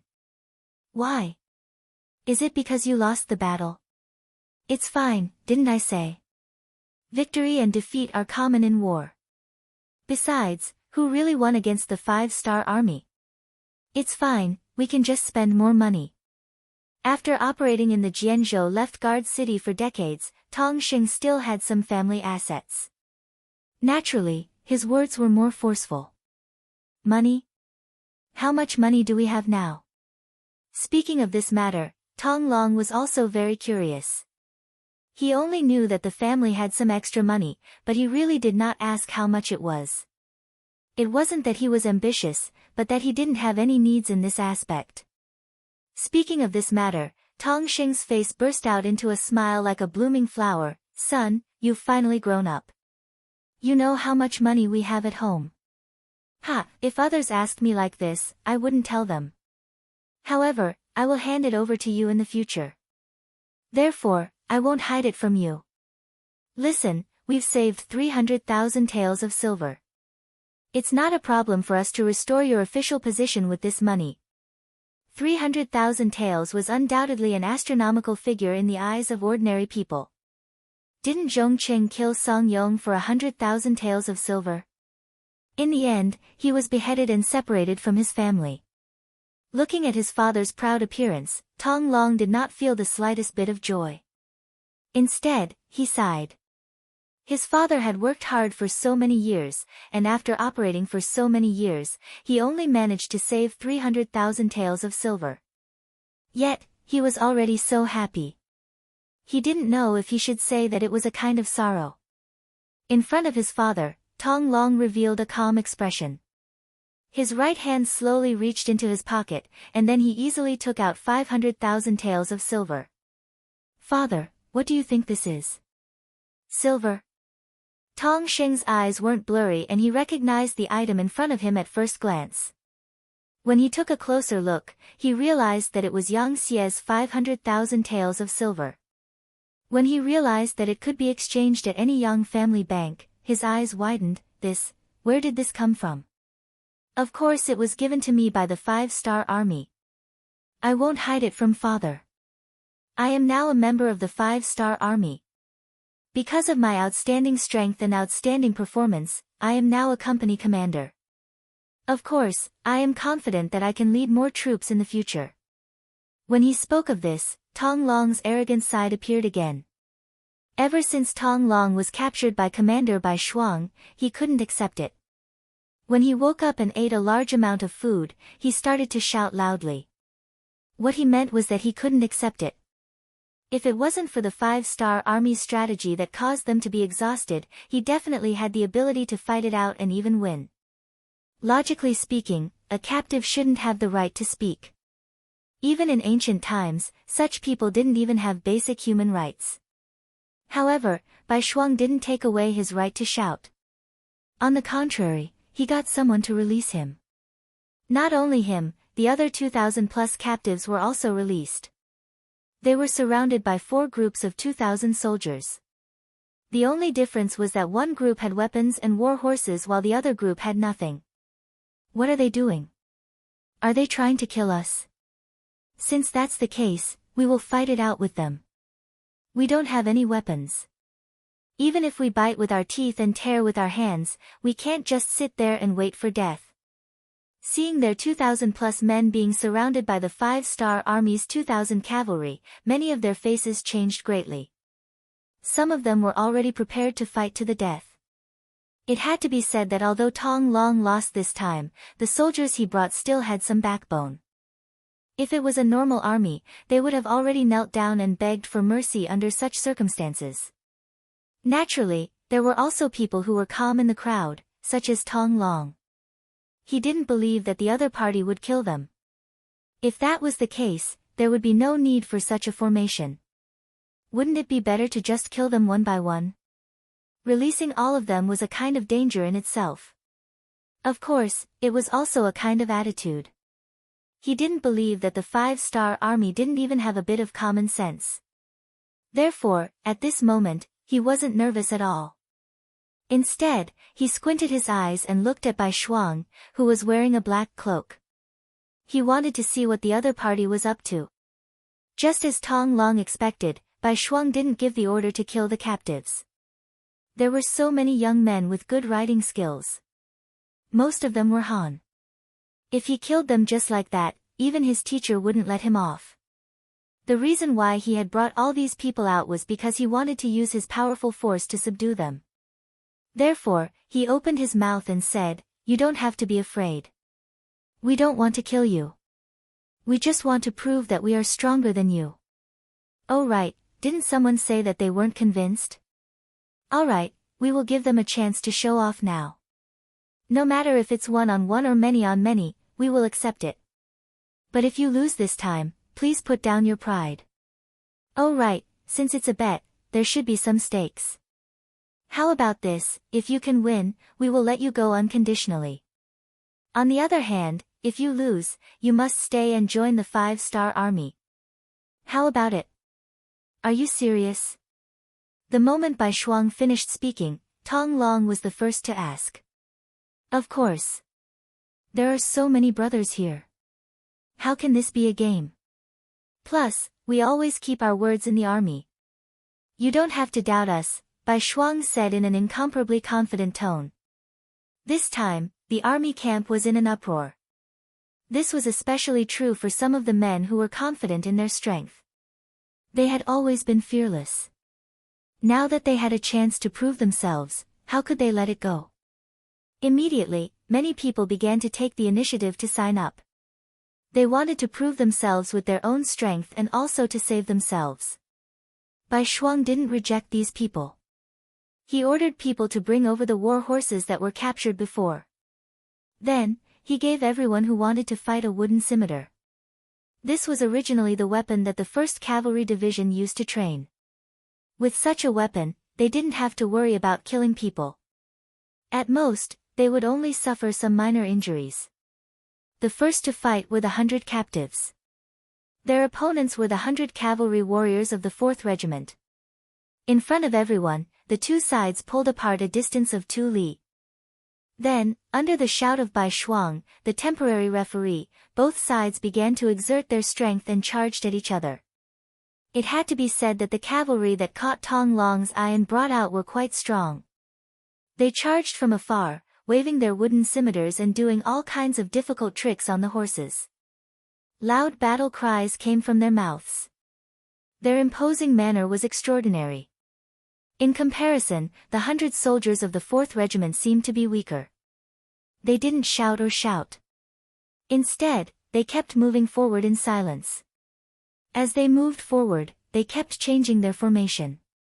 The 100 people quickly formed a formation of 5 tip of the arrow. Then, they collided with the 100 captives in a way that could pierce through their hearts. 1 chopstick was easily broken. 10 chopsticks couldn't be broken. When the two sides began to collide, the tip of the arrow array displayed its unique and powerful strength. Under the coordination of each other, the soldiers of the 4th Regiment only needed to take care of the enemies in front of them. As for their left, right, and back, there were naturally other comrades in charge of protecting them. This allowed them to maximize their attacking power. On the contrary, the captives were fighting for themselves. Those who had a good relationship with each other only cooperated in 2s and 3s. In the face of the tip of the arrow, which was a group of 20, it was no different from a mantis trying to stop a chariot. In just one exchange, a quarter of the 100 captives fell. Then, it was time to charge again and again, entangling the enemy. Soon, the captives realized that every time they attacked with their scimitars, they could only attack one opponent. However, there would often be multiple scimitars slashing at them. Moreover, it was continuous. One move after another, it was impossible to guard against. Chapter 1148. Under the relentless attacks, more and more captive soldiers were cut down by the wooden scimitars and fell off their horses. In less than half an hour, all 100 captive soldiers had fallen off their horses. On the other hand, only 2 of the 4 groups of soldiers had fallen off their horses. Moreover, they had only been hit on the arms and were not seriously injured. In comparison, the difference in strength was obvious. The captive soldiers who were clamoring to teach the 5-star army a lesson all lowered their heads. Only now did they realize that even if the enemy did not use any tricks, they would still be the ones to lose in a direct battle. Tong Long saw everything with his eyes. When he saw the 5-star army working together so closely, he revealed an envious expression. It could not be helped. Tong Long was an all-rounder. It was not that he had never thought of using cavalry to fight together, but the soldiers under him were all arrogant and unruly. In addition, they had not met any worthy opponents. It was too difficult to gather them together for training. No matter what, the 5-star army had taught them a lesson. Seeing this, many of the captive soldiers were already convinced. However, as their commander, Tong Long naturally would not be so easily convinced. Seeing that no one stood out to challenge him, he held the wooden scimitar in his hand and said to Bai Shuang, who was wearing a black cloak, "You should be the commander of these people. Since that is the case, I will challenge you. Do you dare to accept?" "Hee, I have already lost to you once. Why should I be afraid of you?" Bai Shuang laughed loudly as he spurred his horse forward. For safety reasons, he did not hold his spear. Instead, he held a pair of wooden scimitars and rode out on his horse. Dual blades? Seeing Bai Shuang come out with dual blades, Tong Long was stunned at first. Then, he laughed loudly. It seemed that dual blades were naturally more powerful than a single blade. However, this was a battle on horseback. If one was not careful and did not control his strength well, he would fall off the horse. Was he not afraid of such a problem with dual blades? "What? Are you afraid? Or should I give you a blade?" Bai Shuang smiled lightly. He did not show any displeasure because of the other party's mockery. "There is no need for that. But let me remind you, with dual blades in hand, you won't have the chance to control your warhorse. I'm very strong, so don't blame me if I knock you off your horse." Tong Long had never used dual blades before, so he naturally wouldn't do that. However, for the sake of a fair battle, he could not help but remind White Shuang. Little did he know that in order to become a soldier of the 1st Cavalry Division, the first thing one needed to do was to learn how to use dual blades. Without this ability, one would never be able to enter the division. As the leader of one of the regiments, although White Shuang's dual blade techniques were not the best, he was still stronger than ordinary warriors. He had this confidence. "Thanks for the reminder. Can we begin?" Bai Shuang said nonchalantly. "All right, you have to be careful." Seeing that White Shuang was still holding dual blades and had no intention of changing, Tong Long snorted coldly and urged his horse forward. Although he was still a distance away, he waved his blades several times. It was obvious that he was preparing for the final battle. It was often seen in movies or TV series that when cavalry charged, they would habitually wave their weapons while still a distance away. This was not to show off, but to brace themselves. This was to maximize the strength of their bodies. This way, they would be able to maximize their strength when fighting with their opponents. Like Tong Long, White Shuang had already raised his dual blades and shouted loudly. He did not have any intention of underestimating Tong Long. This was also Yang Qindong's request for them. Even when facing the weakest opponent, they had to give their all. Only then would they be able to remain undefeated. The wind and the crane were jittery. At this moment, even the wind seemed to have stopped. It was just watching the battle between the two warriors, waiting for the result of the battle. Dang, dang, dang. The distance of 2 li was covered in the blink of an eye. Soon, the two of them collided. Then, the sound of weapons clashing rang out. Every time there was a loud bang, the two of them would involuntarily move. They were releasing all the power that the other party had imbued into their bodies through their weapons. Although they were holding wooden scimitars, the two of them were playing with them as if they were made of iron. In a short period of time, the two of them had exchanged no less than 20 rounds, and there was still no clear winner. Tong Long was indeed a fierce general. His blade skills were strong and powerful, and the strength in his body was endless. It gave people the feeling that he was an unending mountain. On the other hand, Bai Shuang was able to become Yang Qindong's student and was appointed as the commander of the strongest cavalry, the 1st Cavalry Division's 4th Regiment. His strength was not ordinary either. After exchanging 20 moves, his expression did not change and his heart was not panting. It was obvious that he had not used his full strength. Tian, who was the commander of the 1st Cavalry Division. Under his strict requirements, as long as the conditions allowed, every cavalry soldier would swing their blades at least 1,000 times a day. Even in between battles, this rule had never changed. With this kind of hard training, swinging their blades seemed to have become an instinct. Every time they swung their blades, they would need to use their full strength. However, it was only 20 moves, which was equivalent to an adult man running about 5 meters. It was really nothing. 30 rounds. 40 rounds. 50 rounds, in the blink of an eye, the two of them had exchanged nearly 60 rounds. Under the situation where they used all their strength, the scales of victory began to tilt. Tong Long, who was originally full of fighting spirit, began to feel weak. Although Tong Long also trained regularly, especially on horseback, the training time was not short. However, compared to Bai Shuang's training time, it was still a little short. The main difference was that they lacked a training atmosphere. For example, why did many outstanding soldiers' physical fitness begin to decline after they retired from the army? Even if they did not exercise when they returned home, why was it the same? Speaking of this, it had to be the environment, which was the element of atmosphere. When they were in the army, they had many comrades to accompany them. While they were chasing each other and could not slack off, training also became a kind of work and interest. However, when they were alone, it was completely different. Without a comparison, they might involuntarily want to rest for a while when they were tired. As time passed, naturally, the gap between them would become bigger and bigger. It was precisely because Tong Long did not have such a good environment that he could match Bai Shuang in a short period of time. However, as time passed, the disadvantage became more and more obvious. This was especially so after 50 rounds when White Shuang used 2 swords.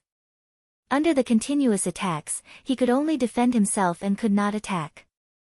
When all the soldiers who were watching saw this, they could basically see the outcome of the battle. Some of the captives who had placed their hopes on General Tong Long had no choice but to lower their heads. Even the strongest person on their side was not a match for the other party. How could they fight this battle? Sure enough, it was as everyone expected. In the 65th round, Tong Long, who had been bitterly defending, finally revealed a flaw. Because his blade was not fast enough, the hole in his chest was wide open. Using this opportunity, Bai Shuang chopped down and hit him in the chest.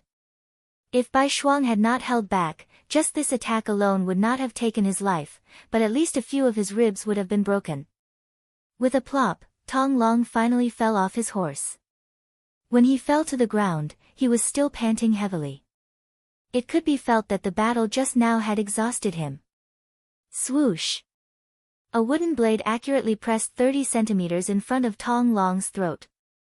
Then, Bai Shuang's voice sounded, "You lost." "Yes, I lost. I am willing to repay my loss. I want to join your 5-star army."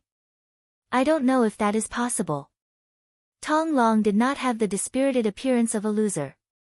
On the contrary, although he was still panting heavily and his chest was heaving up and down, his eyes were shining brightly. Clearly, he felt that he had found the direction of his life. Seeing that Tong Long was not discouraged after being defeated, Bai Shuang chuckled and sheathed his saber. "Of course, the 5-star army welcomes anyone with insight and ability to join. I think we will be comrades in the future." Bai Shuang had accepted Tong Long, and this made the other captives see hope as well. Immediately, there were many who wanted to join the five-star army, and the seemingly dangerous competition ended with a unanimous decision. Because of this, the five-star army had an additional 2,000 cavalrymen. Among them, there were at least 1,000 of them who were elites. What they lacked was the corresponding training. Once they understood how to cooperate in battle, there was no doubt that they would be a strong army. Just like that, Tong Long joined the five-star army.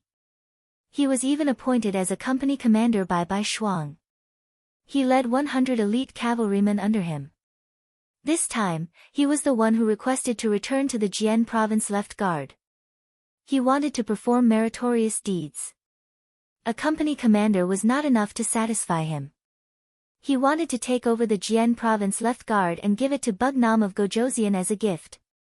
After seriously listening to his son's story, Tong Xing really did not know what to say at this moment. Although he had seen the problems of corruption in the Great Ming Dynasty and the bitter lives of the people, the Great Ming Dynasty was still the Great Ming Dynasty. They had a population of 60 million and an army of millions. Such a huge force would undoubtedly be the best target to rely on. But now, his son had chosen Bugnam of Gojoseon, who was the enemy of the Great Ming Dynasty. It was simply unrealistic and impossible for him to immediately express his support. Tong Xing stood there for a long time without saying anything. Tong Long guessed his father's thoughts and knew that there were some things that needed to be said. This was because without his father's support, his plan could not be completed. He immediately said, "Father, you know about the Japanese Empire, right? Now, he has completely submitted to Bugnam of Gojoseon. In the future, there will be no Japanese Empire. There will only be the Japanese province. It will become a part of Bugnam of Gojoseon's territory. Father, I'm afraid you still don't know. Bugnam of Gojoseon has already taken over Terran City. Among them, Commander Song Quan committed suicide, Commander Tongji Zhongcheng was killed, and Commander Yi Ligang became a general in the five-star army. Bugnam of Gojoseon has already given the order to change the Liaodong region into the 3 eastern provinces. Yi Ligang has also become the first general of the 3 eastern provinces. Chapter 1149.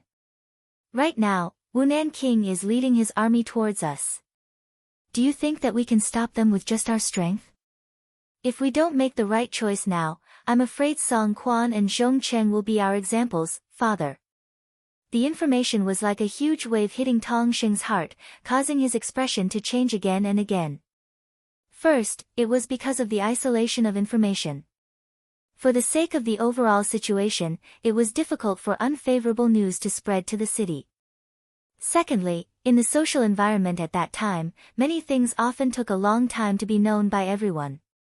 Therefore, Tong Xing had never heard of these things that his son said. After hearing this for the first time, he was inexplicably shocked. What kind of people were the Japanese Empire? Perhaps the people in the hinterland of the Great Ming Dynasty didn't know much about them, but as the Jianzhou left guard in the Liaodong region, Tong Xing, who was in business, knew very well. When he was transporting goods, he saw the Japanese Empire invading the border with his own eyes. He saw many Han people and Nuzanren die tragically in their hands. As for the strength of Song Quan and the others, he was even more clear. As the commander of the entire Liaodong region in name, Song Quan was still very prestigious among the people. But he didn't expect these people to be forced to commit suicide. Thinking about how it had only been 4 months since the five-star army appeared here, how could he not be surprised? Just how powerful was the five-star army? How could they attack a city in such a short period of time as if they were invincible? If such a powerful army really set their sights on the Jianzhou left guard, would they be able to hold on? As the saying goes, those who recognize the times are wise. To be able to rely on a pair of hands to fight from nothing to now, Tong Xing relied on the right choice. Now he had another chance to choose. His son was already an officer in the five-star army. Although he was only a company commander and didn't have much power, it was still a start. At this time, as a father, how could he go against his son?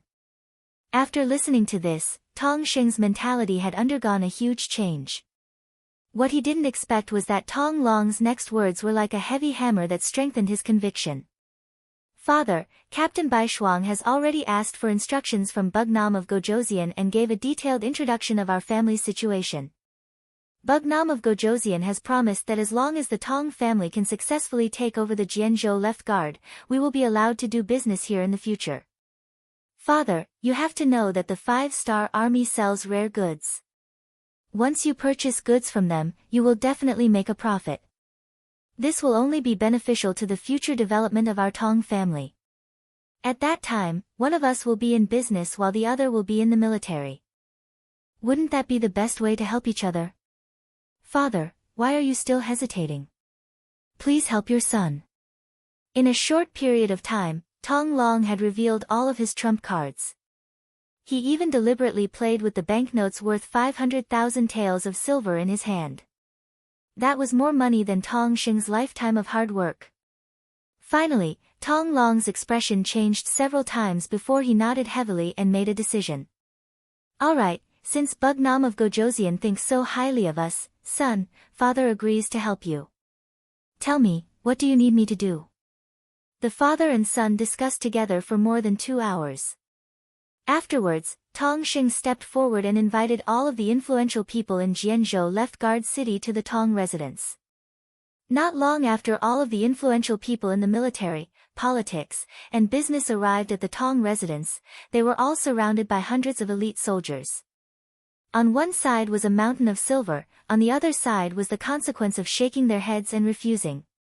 No one was stupid enough to not know what to choose. The Jianzhou left guard changed sides in this lifeless situation. After controlling the situation, Tong Long personally went out of the city to welcome Captain Bai Shuang and his 4,000 men. After the army entered the city, the Baiming army in the city quickly gave up resistance and became a member of the 5-star army. When the news spread and reached the military camp more than 200 miles away, Chen Dula, who was still discussing the plan with General Li Tong, was stunned on the spot. He did not expect such a big thing to happen just because he was not in the city.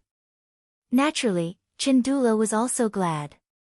If he was not in the city, he would also be faced with a choice and might even lose his head. This is outrageous. Chen Dula angrily slammed his right fist on the desk in front of him.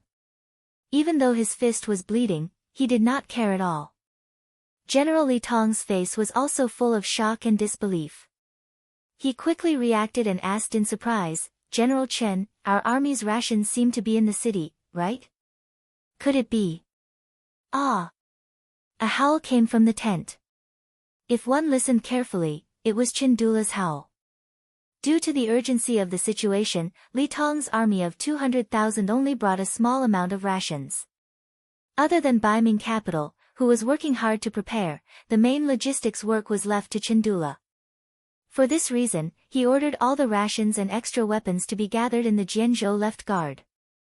Not only that, he also collected taxes from the merchants and civilians in advance. After all, in front of the 5-star army cavalry that liked to fight, there was no place safer than the Jianzhou left guard. It was just that no one had expected such a thing to happen so suddenly. Now, all the rations were used by the 5-star army. It was a huge loss. Chen Dula reacted quickly after the howl. He reached out and grabbed Li Tong and said, General Li, the rations and supplies are in the city. We have to get them back. We should take action now that the 5-star army hasn't stabilized. Otherwise, we won't have a chance. Li Tong naturally knew the importance of the rations. If they couldn't get them back, his army of 200,000 would only have 5 days of rations. At that time, the morale of the army would be shaken even before Bugnam of Gojoseon did anything. Okay, I'll immediately send troops to the Jianzhou left guard. No matter what, we have to get this city back. After an emergency meeting, Li Tong gave Chen Dula 30,000 soldiers and hurried to the Jianzhou left guard. Li Tong followed behind with the remaining 100,000 soldiers. No matter what, they had to get the Jianzhou left guard back. They also had to get the rations and supplies back in their hands. In the Jianzhou left guard city, Commander Bai Shuang sat at the head of the table. Looking at the situation in the city sent by his subordinates, he rubbed his forehead with a headache. Even Bai Shuang didn't expect that he would get so much rations and supplies just because he wanted to occupy the Jianzhou left guard city and find a safe place for his teacher who was about to arrive. This sudden turn of events made Bai Shuang's face flash with joy, but at the same time, she became worried. He knew that the Baiming army wouldn't leave so many things in their hands. It was very likely that they had already received the news and sent troops here. Come, quickly inform the division commanders and report the situation here. Commander Tong, please immediately summon all the surrendered Baiming army soldiers to the city. I want to talk to them. Elder Tong, I'll have to trouble you to do some logistics work. There is a lot of rations in the city. You can take as much as you want, but you must ensure that the soldiers have 3 meals a day. Is that okay? Orders were given one after another. At this moment, Bai Shuang took on the role of a division commander. He changed from a horse attack to a battle of defending the city. Everything happened so suddenly, but he really had no choice. If he didn't have a choice, then so be it. At this moment, Bai Shuang's eyes were shining. Wasn't it what he had always wanted to be able to command so many people to fight a battle of defending the city? He wanted to prove to everyone that as Yang Qindong's student, he could not only kill the enemy immediately, but he could also be an excellent infantry soldier who defended the city even if he dismounted from his horse. The so-called, so many people, naturally didn't refer to how many people Bai Shuang had brought this time. It meant that there were many infantry soldiers in the Jianzhou left guard city. The Jianzhou left guard city belonged to the Guard Command Division and had 5,600 soldiers. This time, only 600 soldiers followed the commander Qin Do out of the city. Excluding the 2,000 soldiers Tong Long had brought with him, there were still 3,000 infantry soldiers in the city. With 3,000 infantrymen, 2,000 men from Bai Shuang's 4 regiments, and 2,500 captives, they had a total of 8,000 soldiers. Furthermore, they were defending the city, so it wasn't necessarily impossible for them to fight. Furthermore, he didn't need to eliminate the enemy. As long as he waited for Division Commander Tian Hu to bring the main force of the division to reinforce them, all the problems would be easily solved. He had learned many things from Yang Qindong, and one of them was confidence. Using his teacher's words, confidence might not guarantee victory, but without confidence, one would definitely lose. After arranging everything, Bai Shuang felt that it was about time. He led the 5-star army out of the residence and arrived at the city gates. There were already thousands of Baiming soldiers gathered here.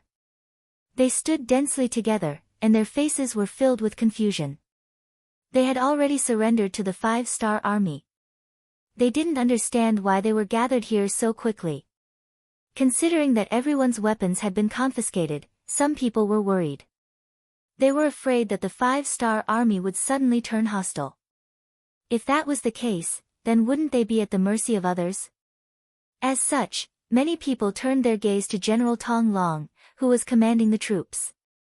From their point of view, he should be one of them, so he wouldn't be too ruthless.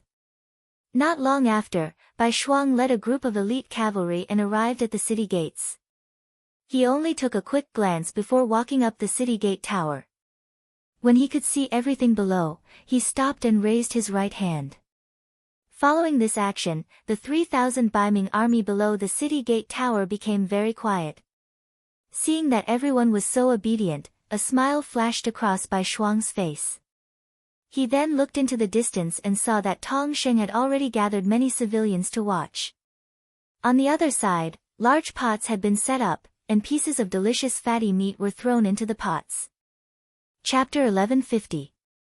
Now that everything was ready, Bai Shuang's voice came down from the city gate tower. Soldiers, I've called everyone here today to tell you that the Jianzhou left guard is now under the control of the 5-star army, and you will soon become a member of the 5-star army. Our 5-star army belongs to Bugnam of Gojoseon. Bugnam of Gojoseon never mistreats his subordinates, so after asking for instructions, we've decided to give each soldier 5 taels of silver. The amount is the same, so please don't think it's too little. Alright, now everyone can line up to get the silver.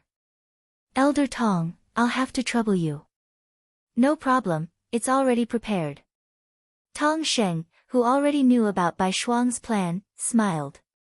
Then, he gave an order and the wooden boxes placed there were opened.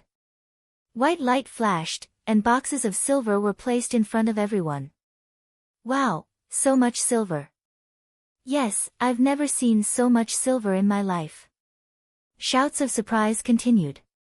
When a large amount of silver was placed in front of them, the impact was still very strong. Alright, everyone, don't just sigh. The silver is only real when it's in your hands. Now, please line up and get the silver. Of course, I want to say that from the moment you receive the silver, you will be a glorious soldier of the 5-star army. If anyone is unwilling, you can leave now. I promise that no one will make things difficult for you. Bai Shuang seemed to be talking about a very ordinary matter. But these words were not the case in the ears of the soldiers. What a joke, who would refuse money? As for whether they were in the 5-star army or the Baiming army, what difference did it make? As long as they were given money and treated well, they would listen to them and work for them. Most of the soldiers of the Great Ming dynasty were formed from military families. In other words, their fathers were military families, and most of their sons would become soldiers when they grew up. This was originally set by the Great Ming dynasty's Emperor Taizu because he was afraid that there would be no soldiers to recruit. Therefore, after a long period of habit, these people had already accepted the fact that they had to be paid as soldiers. As for whether or not they would go to war after becoming soldiers, and who they would fight against, that was not something they could consider or choose. Usually, the soldiers of the Baiming army were only paid 2 taels of silver a month. Even so, there were times when they couldn't even get paid. Now that each person could receive 5 taels of silver in cash, no one would refuse such a good deal. Bai Shuang looked around and saw that none of the 3,000 people left on their own accord. They all obediently lined up to receive their silver. 3,000 people, 5 taels per person. That would be 15,000 taels of silver. This amount of money was really nothing to Bai Shuang. In his opinion, it was worth it to pay such a small price to defend the city. Even if his teacher knew about this matter, he would only praise him for being capable. There were a total of 10 teams, and everything was over in less than an hour. When Bai Shuang saw that all the soldiers had smiles on their faces with the silver in their hands, he continued, "Congratulations, everyone. You are now a member of the 5-star army. I just want to say that there will be many more good things like this in the future. As long as you work hard on the battlefield, you will receive more than this. Everyone, are you happy?" Happy. The soldiers who had just received their silver naturally stood in front of Bai Shuang and replied loudly. Very good. Bai Shuang saw that everyone had fallen into his trap, so he laughed and said, "Soldiers of the 5-star army, to tell you the truth, the Baiming army will soon arrive at the city. They will most likely prepare to attack the city. In other words, your opportunity to perform has arrived." What? Are we really going to fight? Yes, or are we going to fight the Baiming army? We are the Baiming army, aren't we? Baiming army my ass. We are now captives of the 5-star army. Captives, do you understand? We have no choice but to fight for power. What? Now that we have received our silver, we are no longer captives. We are now members of the 5-star army. Because of this sentence, the soldiers below began to discuss. In the end, Bai Shuang raised his right hand and calmed the crowd down. Soldiers, I know that you may have some thoughts. But what I want to say is that you have already surrendered to the 5-star army. It doesn't matter if you did it willingly or not, but it is the truth. At least, the Baiming army outside the city will think this way. Once the city is breached, it will be the time of your death. I don't think anyone will be merciful to soldiers who have surrendered to the enemy. Therefore, the next battle will be fought for your own sake. Seeing how certain Bai Shuang was, some soldiers who didn't want to die opened their mouths and said, we were only forced. Is that so? Bai Shuang had already expected this result. He smiled and said, but when you took the silver, you were very proactive. Everyone in the city saw it. Indeed, Bai Shuang didn't force anyone. When they took the silver, they all did it willingly. They were all very excited and happy. After he finished speaking, some of the Baiming soldiers who wanted to argue shut their mouths. Using this opportunity, Bai Shuang's expression suddenly changed as he said, "You think you were forced, but will the Baiming army think this way? Will the generals think this way?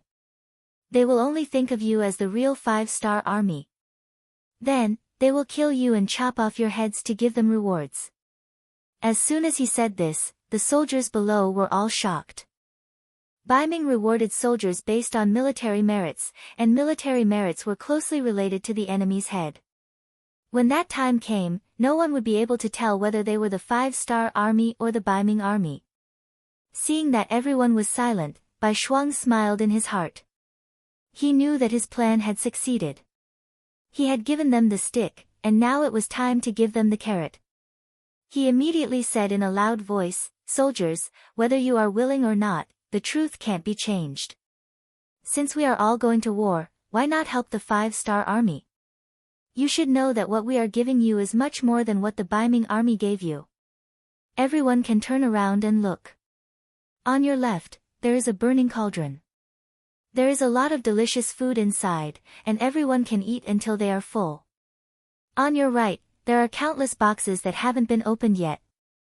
There is an uncountable amount of silver inside. As long as you achieve military merits on the battlefield, you can immediately come and collect it. These are things that the Baiming army can't give you. What is there to hesitate about? A person's life was nothing more than wearing clothes and eating food. Those who joined the military only wanted to live a better life and rely on their own efforts to obtain more glory. Now that Bai Shuang had given them all, there was nothing to worry about. Many soldiers were shocked by what they saw. Even if they worked hard for the Baiming army, they wouldn't be able to eat their fill. Sometimes, they wouldn't even get paid on time. But now, not only could they eat their fill, but they also had enough meat. If they obtained military merits, they would be directly rewarded with silver. Under these conditions, it was very easy for them to make a choice. While most of the people were already tempted, there were still a small number of people who were hesitating. One of them shouted loudly in the crowd, "General, how can you guarantee that we will be given money if we make military contributions?" Bai Shuang didn't answer this question. With his status, it was useless to say anything. Thus, he looked at Tong Long, who was already a company commander. "I can answer this question. I can guarantee it on behalf of the Tong family." Tong Long spoke up in a timely manner. With his influence, no one doubted his words. Thus, no one objected. Instead, everyone started arguing about who would be the first to defend the city. To be honest, everyone was afraid of death. But from the day they became soldiers, they no longer had a choice. All they wanted was to obtain the treatment they deserved after obtaining military merits. Now, the opportunity was right in front of them. Bai Shuang also said that no matter who died in battle, the 5-star army would give their family 20 taels of silver. Based on this, why wouldn't they fight with their lives on the line? If they died, they could leave something for their family. If they didn't die, they would have a boundless future. This was something they didn't even dare to think about in the past. The reason why Bai Shuang gave these soldiers 20 taels of silver was because many of them were Han people. If they were from other races, 10 taels of silver would be the most they could get. From this, it could be seen that in times of war, the most worthless thing was probably human life. The Jian province left guard was fully prepared. Under Bai Shuang's leadership, everything was carried out in an orderly manner. Kerosene, rolling wood, bows, and arrows were all carried up the city gate tower. This was also thanks to Chandula's command department. Originally, these things were prepared to be used to deal with the 5-star army. Now, Bai Shuang and the others had benefited from it. Outside the city, Chandula was quickly approaching with an army of 30,000. Obviously, this command department wanted to use the time difference to catch the Jian province left guard off guard and take back everything they had lost. However, when he arrived at the city gate tower and saw that the colorful 5-star flag had already been placed on the city gate tower, and his former soldiers were all ready for battle, he had a very bad feeling in his heart. The other party was already prepared. It was obviously impossible to launch a surprise attack. Chen Do had no choice but to take a step back and settle for the next best thing. He was prepared to persuade these soldiers who were originally loyal to him. If they were willing to pledge allegiance to him again, it would be very easy to take down the Jianzhou left guard by cooperating from the inside and outside. Riding a warhorse, under the protection of a dozen bodyguards, Chandula arrived at the city gate tower. He raised his head and looked at his former soldiers standing majestically on the battlements. He shouted loudly, "Soldiers, I am Chandula. I am your commander. Now, I order you to open the city gate." Chapter 1151. His voice was not soft, but he was met with silence. How could the Baiming army soldiers, who had been convinced and successfully tempted by Bai Shuang, betray him just because of a few words? "What's wrong? Don't you understand what I'm saying? I've treated you well all these years. Hurry up and open the city gate. Otherwise, once I lead the army into the city, none of you will be spared. Even your families will be implicated. Is that what you want to see?" Chandula saw that his order was ignored, so he angrily threatened them. Needless to say, this shout did have some effect. For the ordinary Baiming soldiers, Chandula had always been a superior existence. They had to carefully ponder the words of such a person. Although Bai Shuangshu had given them a lot of benefits, if the Jianzhou left guard was defeated, these benefits would be gone. This was something they didn't dare to think about. In a corner of the city gate tower, Bai Shuang was watching Chandula's act. When he saw that the other party was even threatening him, he could not help but coldly snort. Then, he said to a soldier beside him, "Pass down the order. It's time to teach this commander a lesson." The order flag on the city gate tower was waved. Immediately, the west gate of the Jian province left guard was opened. When the thick and heavy city gate creaked, Chandula, who still wanted to continue his threats, immediately smiled. "Ha, can't we talk nicely? Why do I have to scare you? Sigh, these soldiers are really despicable." After these words came out of his mouth, Chandula suddenly widened his eyes. Then, without any scruples, he turned around and fled. He had already seen that the people who came out of the city gate were not ordinary Baiming soldiers, but thousands of cavalrymen led by Tong Long. The Jian province left guard was easily taken down by the 5-star army because of Tong Long. Chandula already knew about this. Now that he saw this person riding out, how could he not know what was going to happen? Considering that this person had always been very brave, and even Chandula was no match for him in a one-on-one fight, if not now, when would he be able to escape? Just as Chandula turned to flee, so anxious that he didn't even notify his personal guards, Tong Long had already led his 25,000 cavalry out of the west gate. At this moment, Tong Long had already been appointed as a battalion commander by Bai Shuang, and the cavalry that originally belonged to him had been returned to him. This kind of trust and use made Tong Long shed tears of gratitude. He swore in his heart that he would definitely perform well. Therefore, at this moment, he rushed out with all his might. If Chandula had not seen the situation and fled quickly, he might have really been left behind by him. Although Chandula managed to escape, it was a pity that he only brought a dozen men with him. Apart from 2 of them who managed to escape quickly, the rest of them were all captured. One of them even tried to hold Tong Long back by relying on his martial strength, but was beheaded with a single slash. His goal was not to scare Chandula away. Using this opportunity to leave the city, Tong Long led his 2,500 cavalry and charged straight at the 30,000 Baiming army that were completely unprepared. This was not going according to the script at all. The 30,000 Baiming army were also confused. They were supposed to be the ones attacking, but now, they were the ones being attacked. Since they were completely unprepared, and the 30,000 infantrymen that came were all infantrymen, Tong Long destroyed their first line of defense in just one exchange. If it wasn't for the fact that the 30,000 men were so crowded that they couldn't retreat even if they wanted to, they might have been directly scattered. On the city gate tower, Bai Shuang saw everything. When he saw that the 30,000 Baiming infantrymen were actually so weak, his eyes couldn't help but light up. Originally, he thought that since the enemy had so many people, he should focus on defense. He never thought that an opportunity would appear in front of him. How could he be polite? He immediately led his men down the city gate tower, and then led the 2,000 5-star army cavalry that were already prepared for battle and charged out of the city. Originally, Tong Long was prepared to take advantage of the situation and leave. However, he didn't receive the signal to retreat. Then, he saw Bai Shuang leading his army and charging out. At this moment, if he still didn't know what to do, then he would have led his troops in vain. Brothers, continue to attack. Commander Bai is here to support us. Tong Long shouted as he continued to urge his horse to attack. He did his best to maintain the momentum of the charge and not give the Baiming army a chance to counterattack and regain their morale. In less than half an incense stick's worth of time, Bai Shuang led his 2,000 men from the 1st Cavalry Division over.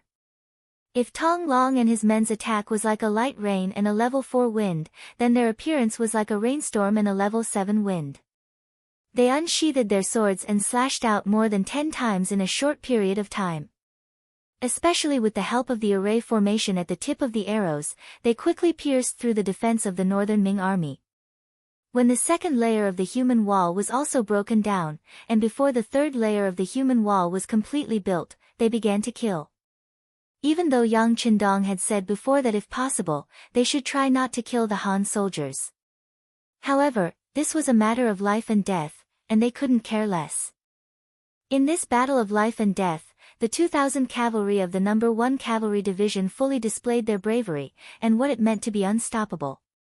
Under the storm-like attacks, the formation attacks were like arrows piercing through the air. One by one, the Baiming army soldiers were cut down to the ground, and the soldiers who wanted to establish a defensive line were sent flying by the charge of their warhorses. As their morale continued to soar, the advantage of the 5,000 cavalry became greater and greater, and the morale of the Baiming army began to waver. No one knew who was the first to turn and flee, but it caused a chain reaction that caused the entire army to collapse. The 30,000 Baiming army did not even have a chance to stand firm before they were defeated. Riding on his warhorse, Chendula still had a look of lingering fear on his face. Seeing that the situation was over, he knew that there was no way to turn the situation around.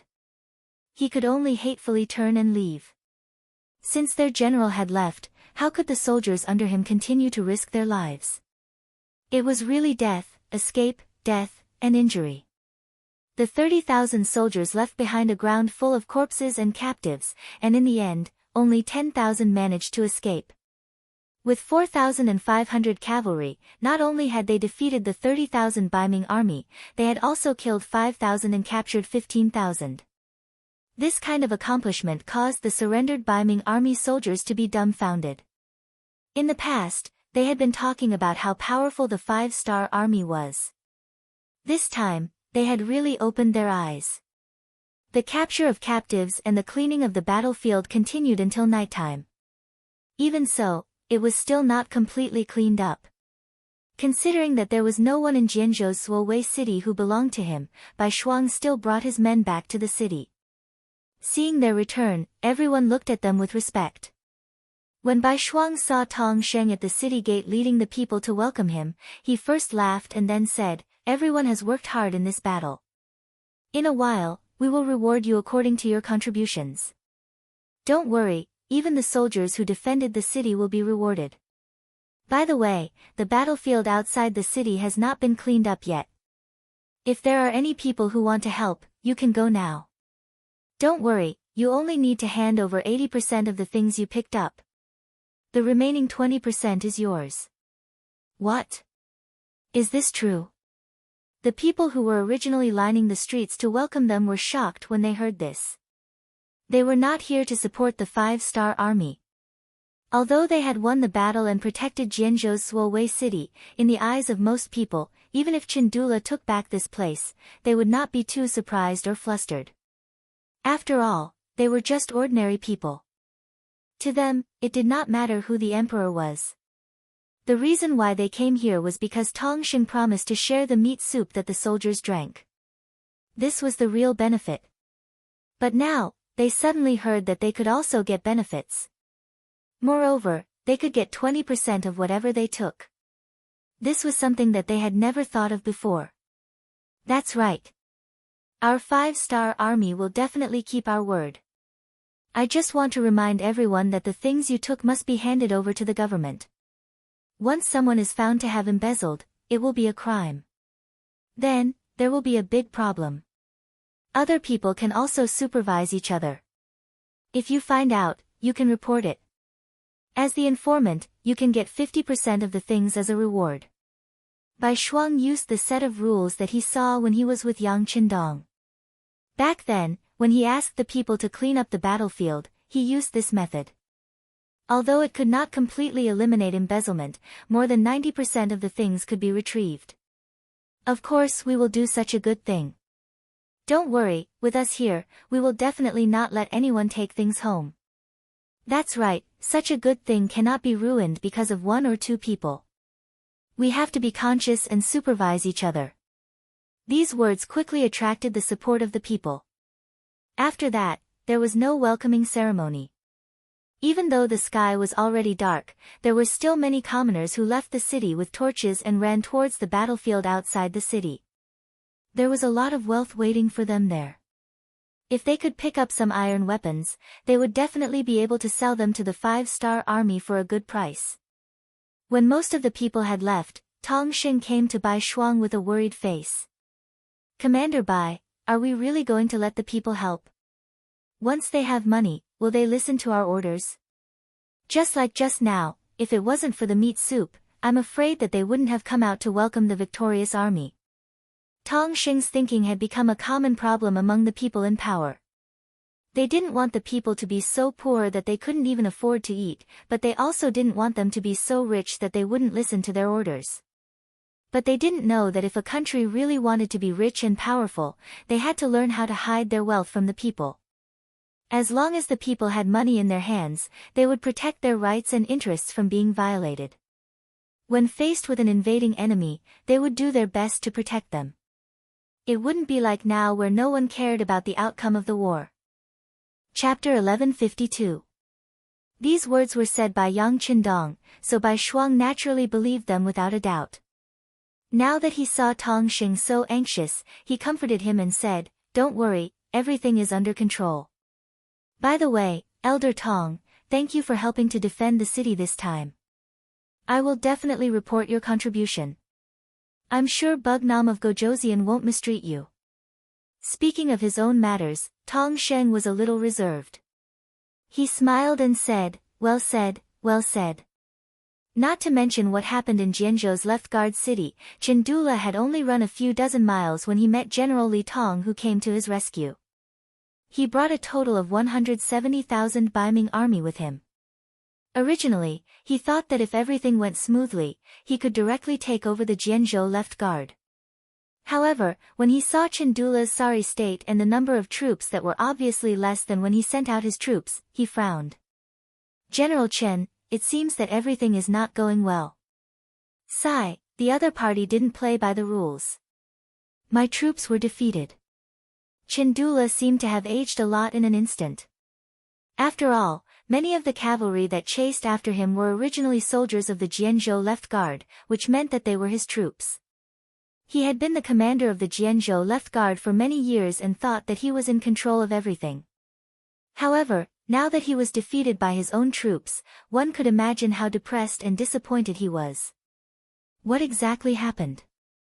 Li Tong said with an unfriendly expression. This was an army of 30,000, and now only 1/3 of them had returned. The difference was too great. Although it was a little embarrassing, it had already happened and there was no way to hide it. Therefore, Chindula explained everything in detail. In the end, he said, "The cavalry of the 5-star army is indeed powerful. Although we have the advantage in numbers, without preparation, we can't use our advantage in numbers at all. This time, I was careless and thought that the other party wouldn't dare to make a move. Generally, I beg for your forgiveness. Li Tong's expression was very ugly. He wanted to say that he was indeed guilty. He had lost 20,000 troops in an instant and even deserved death. However, Li Tong didn't dare to punish him for his crimes. Putting aside the fact that Chandula was a third-rank military official in the imperial court, just like him, he didn't have the authority to set up a court. Furthermore, this was the Liaodong region, and Chandula had been operating here for many years. It was impossible to say that he didn't have any connections. If he dared to kill such a person, he would definitely receive the full force of the other guards. If that was the case, it would be strange if he felt good about it. Even if he could not incriminate Chandula, Li Tong would not let Chandula have a good time. After thinking for a while, he said, "General Chen, no matter what, we have lost 20,000 soldiers and horses this time. Moreover, all of our provisions have been taken away.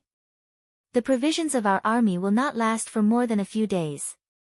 Do you think this was an opportunity for Qindo to perform meritorious deeds, and also to negotiate conditions? If you don't want to be punished, you have to do something." How could Chandula not understand? He immediately patted his chest and promised, "Generally, don't worry. I am very familiar with this area. Whoever has money and provisions is in my heart. How about this, I will go find them now and collect taxes again. Then I will have to trouble you, General Chen." Li Tong was waiting for this sentence.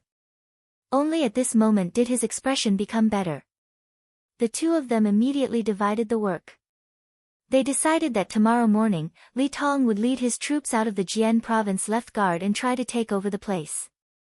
Chandula would go to the nearby area to collect provisions. No matter what, they couldn't let the army starve. Not to mention the process of collecting provisions and the resentment of the people by Chandula's 10,000 soldiers, Li Tong and his army of 170,000 arrived at Jian province left guard city the next morning. From afar, banners were fluttering in the wind, and soldiers were standing guard. It looked like they were ready for battle. Looks like the other side has a lot of soldiers. How about this, arrange someone to call the city. Oh right. Before you go, you must prepare the defense, especially the horse-repelling stakes. You must arrange more of them. With the previous example of Chandula's army being defeated, Li Tong didn't dare to be careless. That's right, Jian province left guard seemed to have a lot of soldiers standing guard. What Li Tong didn't know was that most of them were his comrades in the Baiming army yesterday. It turned out that Bai Shuang was still worried about the lack of soldiers. In yesterday's battle, he directly took 15,000 captives. He used the method of giving them money to win them over. This time, he didn't give them much money, only 2 taels per captive. In his words, they would be heavily rewarded after they achieved military merits. The Baiming captives firmly believed this point. Because just last night, they saw with their own eyes that the 3,000 captive soldiers of the Jianzhou left guard left behind in the city, although they didn't leave the city to fight, because of their contribution to the defense of the city, each of them was rewarded with 1 tael of silver. They didn't do anything, but they received money. Such a good thing really happened in front of them. Just based on this, everyone believed in Bai Shuang's words. With the addition of these 15,000 captives, Bai Shuang was full of confidence. He was no longer thinking about how to defend the city, but how to cooperate with the 1st Cavalry Division's main force to destroy the Baiming army. The persuasion to surrender began. A Baiming emissary who was eloquent came to the city and shouted loudly. It was nothing more than that if they surrendered now, they could live. Otherwise, once the city was captured, everyone who helped the 5-star army would be punished and so on. These words could be said to be useless. On the contrary, under this threat, it only made the captives rely on the 5-star army even more. Bai Shuang watched from the city gate tower without any intention of stopping. This gave the Baiming emissary even more confidence. He thought that Bai Shuang was really afraid. As a result, his threats became even more intense. When the soldiers on the city gate were about to get anxious, Bai Shuang saw that the time was right and ordered to shoot arrows. This scared away the Baiming emissary who came to persuade them to surrender. Since the persuasion failed, Li Tong had no choice but to start a siege. In order to show his military strength as much as possible, he prepared 4 echelons, each with 5,000 men. They would attack the city in turns. He wanted to let the 5-star army know how powerful he was and not give them any time to rest. In the end, he would win by exhausting them. Since ancient times, the side that attacked the city would always be at a disadvantage. After all, they had to charge into a dangerous area that was hundreds of meters away. They also had to brave the dangers of arrows, crossbows, and kerosene to reach the city gate tower. With this advantage, Bai Shuang only arranged for 3,000 men to defend the city gate tower at once. He could already see that the other side wanted to fight a war of attrition. Since that was the case, he would play with them. The battle began in the afternoon. Using the ladders that had been prepared beforehand, the northern Ming army launched a frenzied attack on the city. Below the city walls were densely packed soldiers who were charging forward.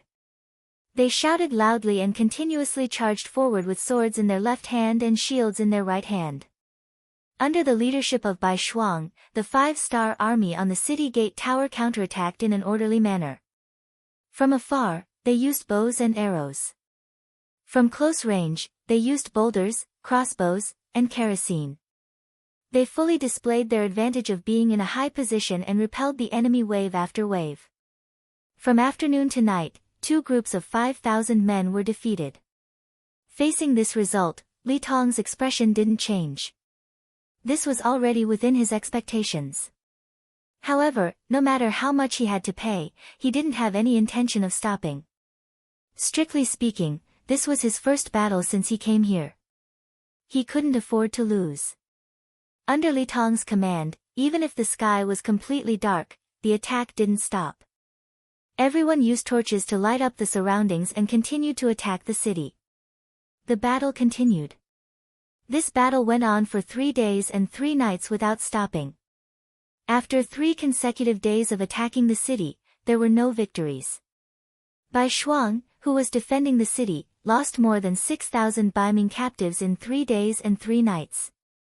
Among them, 4,000 were injured and couldn't participate in any battles for a while.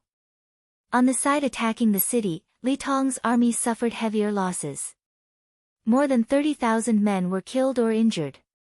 Most of the soldiers were exhausted and their provisions were about to run out. On the 4th day, Chandula appeared with a large amount of provisions. These were all gathered from the nearby 30,000 guards and the Songhua River. Considering that he had already collected them once, he naturally encountered a lot of resistance when he collected them this time. In the end, he went from collecting to robbing.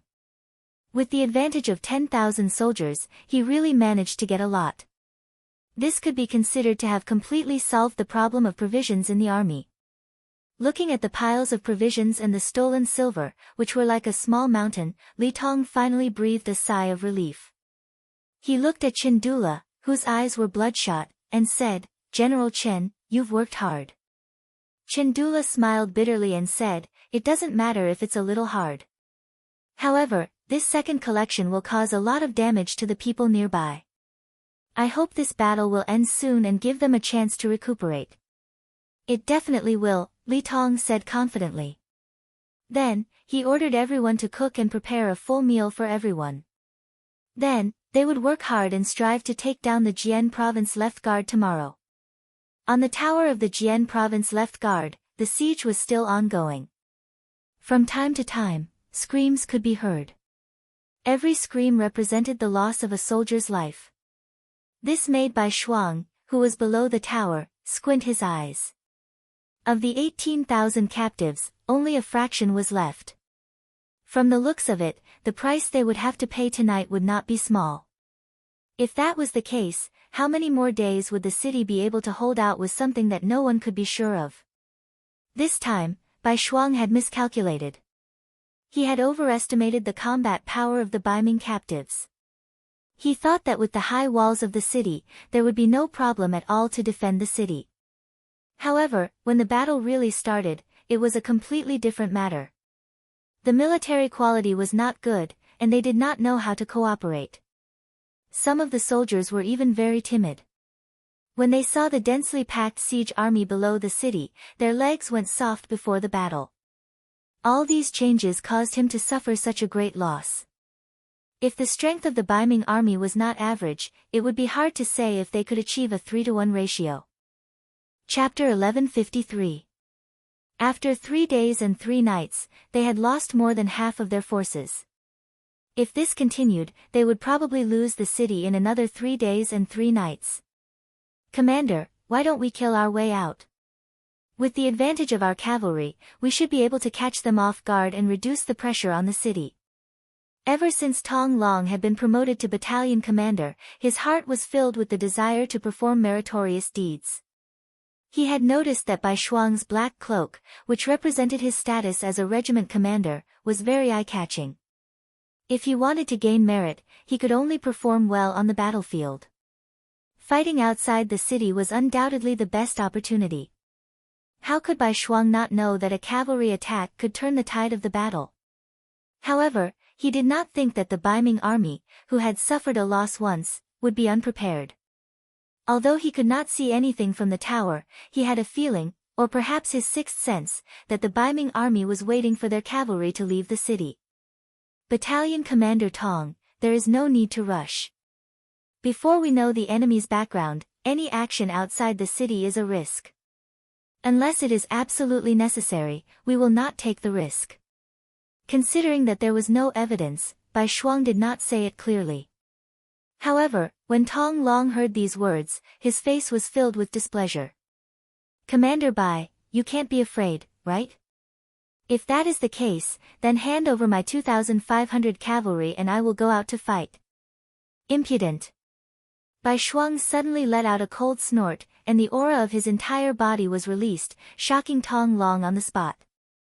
All along, Bai Shuang had given him the impression that he was very refined, even when he was killing enemies on the battlefield. Perhaps this had something to do with the fact that he had learned from Yang Chendong, but this did not mean that he did not have a temper. When people were chatting in private, they could talk about anything. However, when it came to a battle, when it involved the lives of tens of thousands of people, he could not be careless. Otherwise, not only would he die, he would also let down his teacher, who had valued and nurtured him. There can only be one military order in the army. Tong Long, are you going to disobey a military order? Bai Shuang's aura surged as he asked in a thunderous voice. Tong Long himself was indeed somewhat undisciplined. Otherwise, he wouldn't have led 3,000 cavalrymen out of the city despite Chendula's disapproval. In the past, he had not taken Chendula seriously because the Tong family was powerful enough in the Jianzhou left guard. But now, when he faced Bai Shuang, especially when he shouted at him, he unconsciously became a little timid. When he saw that the other party was angry and reprimanded him with military discipline, he quickly cupped his fists and said, "Your subordinate doesn't dare. It's best if you don't dare. I can also tell you clearly that no means no. If you dare to act without permission, even if you come back victorious, you will be punished by military law. The lightest punishment will be 50 beatings, and the heaviest punishment will be beheading. You decide for yourself." Bai Shuang left this sentence and walked towards his small courtyard. There was still a big battle tomorrow, so he had to seize every moment to rest. Tong Long, who was left behind, had an ugly expression on his face. If he sent out troops without permission, he would be punished even if he won. This made his thoughts of doing something wrong disappear instantly. Now that he had betrayed Baiming, if he offended the 5-star army, there would be no place for him in the world. Suppressing the thought of sending out troops alone, Tong Long shook his head and left. In his heart, he was only thinking that if the city was really in danger, Bai Shuang would probably accept his suggestion. Bai Shuang did the right thing this time. This was because Li Tong had already prepared an army of 10,000 men under the Jianzhou left guard city. They carried bows and arrows on their backs and formed a semicircle, waiting for the 5-star army's cavalrymen to appear. Then, they would surge forward and deal a heavy blow. Considering that Chendula's army had been defeated, Li Tong made an extra move. It was a pity that it hadn't been used yet. It didn't matter. Although it hadn't been used, Li Tong wasn't discouraged. In his opinion, since the provisions had been supplied, he only needed to continue attacking the city. With the advantage of military strength, there wouldn't be any place that he couldn't conquer. He had even thought about it. He would launch an even fiercer attack tomorrow morning. He was determined to take down the Jianzhou left guard city. This battle would also become a stepping stone for him to come to the Liaodong region. With this battle, he would definitely gain great merit and be valued by the emperor. However, what Li Tong didn't know was that there was a group of black figures gathering on a hill 50 kilometers north of them. If someone happened to see this scene and was able to clearly see who was coming, they would definitely be very surprised. This was because they were the main force of the world-famous 1st Cavalry Division. The people gathered here were the main force of the 1st Cavalry Division, led by Tian Hu. It had been more than 3 days since Bai Shuang sent people out to deliver the letter. Relying on their speed, they quickly arrived here. Now, even the closest 5th Regiment had gathered. 8,000 of the most heroic cavalry had appeared. They would form an unstoppable torrent as they rushed towards the target. The soldiers below had temporarily built a house with wood and leaves. Tian Hu was staying here. At this moment, he was waiting for Yang Qindong's return telegram. The reconnaissance cavalry sent out earlier had already reported the battle situation of the Jianzhou left guards. After learning that Commander Bai Shuang had been guarding the city for nearly 4 days, Tian Hu decided to attack immediately. After all, the battlefield was unpredictable, and one mistake could lead to an outcome that no one could predict. Once the Jianzhou left guard city was really taken down, the role of the cavalry would be greatly reduced. This was not what Tian Hu wanted to see. The telegram had been sent out. After all, this war involved more than 200,000 people. Even Tian Hu couldn't act on his own. He had to report it to his superior and get permission. Hasn't the telegram been sent back yet? Half an hour had passed, but there was still no news. Tian Hu, who had always been calm, became a little anxious and began to ask for the first time. No. The telegraphist of the 1st Cavalry Division shook his head and continued to stare at the radio station. He didn't dare to miss the slightest movement. Tian Hu frowned slightly. He knew about Yang Qindong's situation. There were 3 radio stations around him, and one of them was a motor that could be manually generated. With these, it was impossible for the radio station to run out of power. Then why didn't he call back after receiving the telegram? According to the rules, the army couldn't act rashly without a reply. But if there was no reply, would they have to wait forever? It was not an exaggeration to say that the Jianzhou left guard city was racing against time. One more day meant one more day of danger. Someone, send another telegram to ask. Tian Hu, who was a little anxious, continued to send an order to the telegraphist. What Tian Hu didn't know was that 30 kilometers northeast of them, there was a group of cavalrymen rushing towards them at high speed. From afar, they were all dressed in black clothes, black armor, and black cloaks. Streaks of murderous aura constantly collided with the surrounding air. Only one cavalry unit in the world could carry such a murderous aura and be so well equipped. It was Yang Qindong's black cavalry. Just behind these cavalry units, a torrent of bicycles followed. Their speed was not much slower than that of the war horses, and they always maintained a certain distance from the cavalry.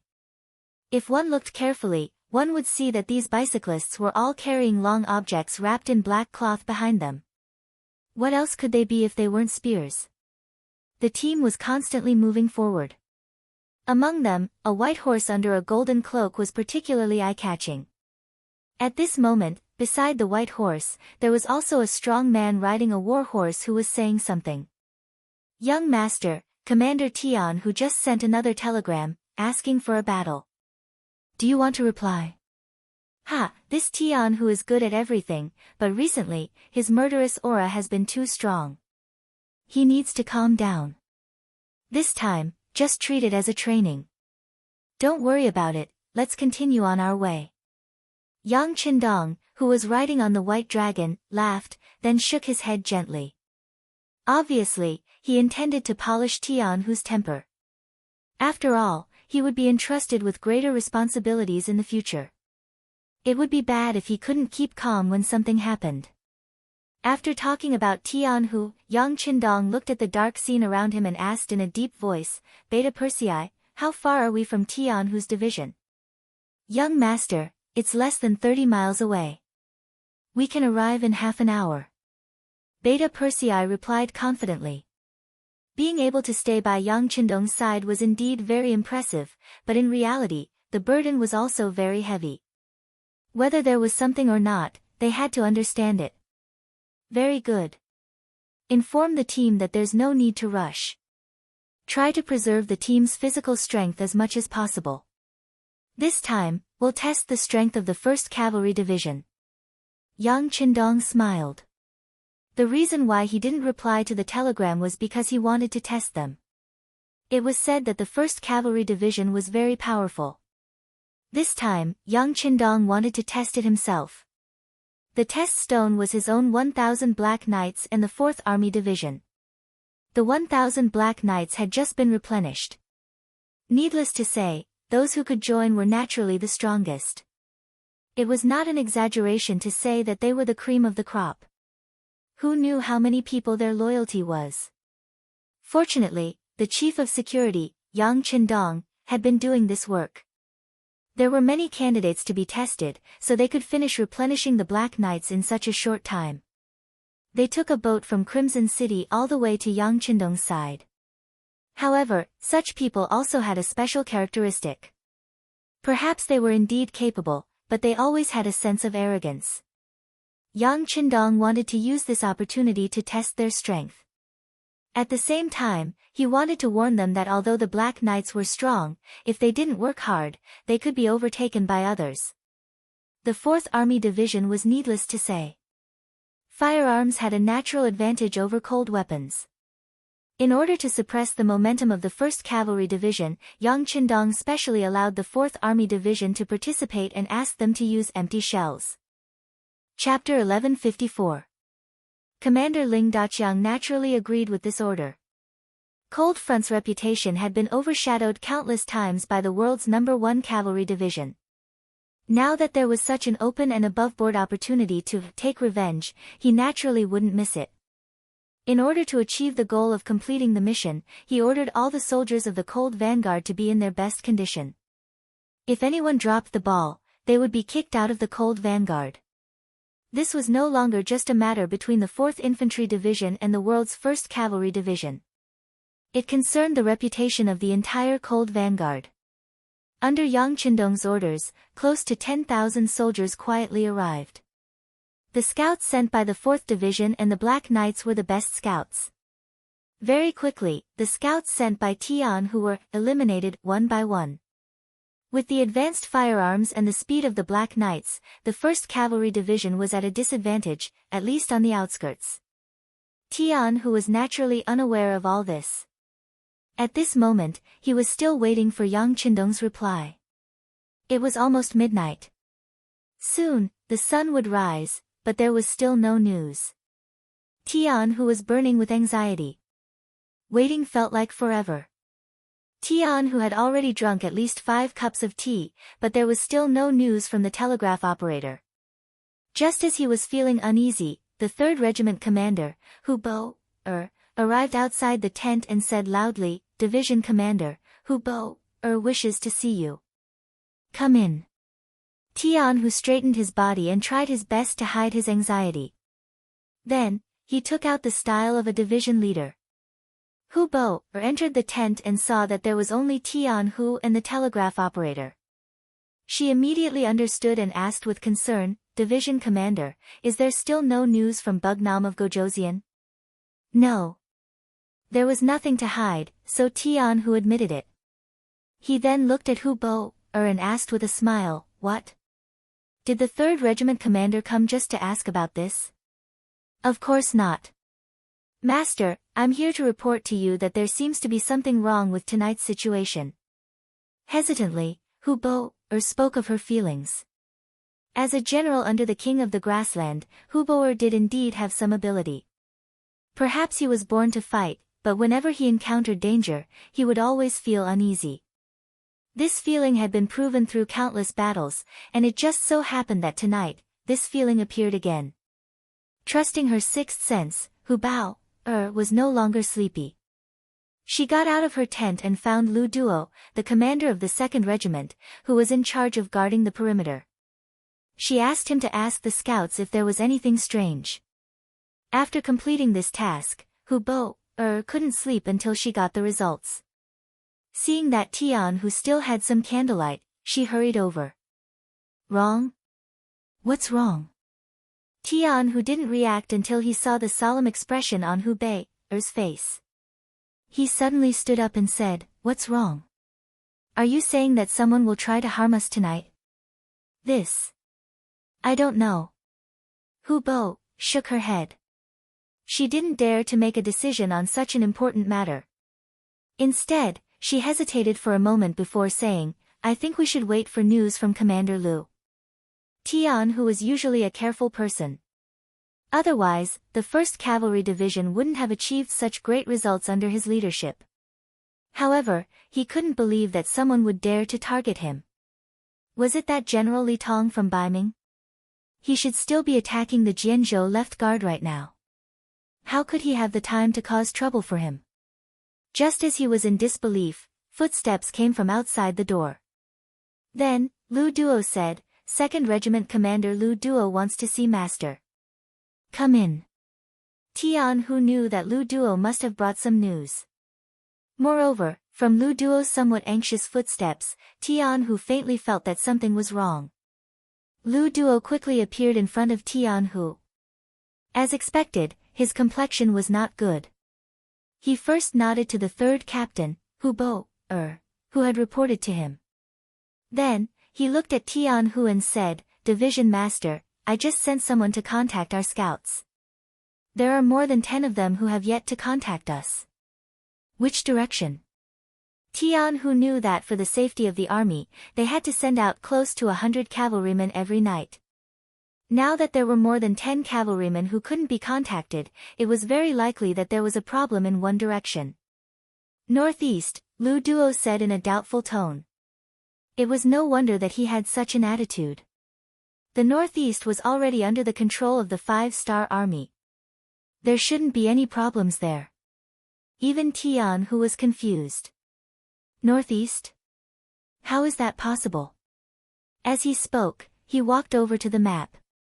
"Yes, that's the territory of the 5-star army. There shouldn't be any problems there. But it is true that we have lost contact with the scouts there." Lu Duo was the person on duty tonight. He couldn't understand. "Since we have lost contact, we have to be more vigilant." Hu Bo who had been the first to report, was still very resolute. "That's right." Tian Hu quickly recovered from his shock. He looked at Lu Duo and said, "Regiment Commander Lu, immediately gather the soldiers.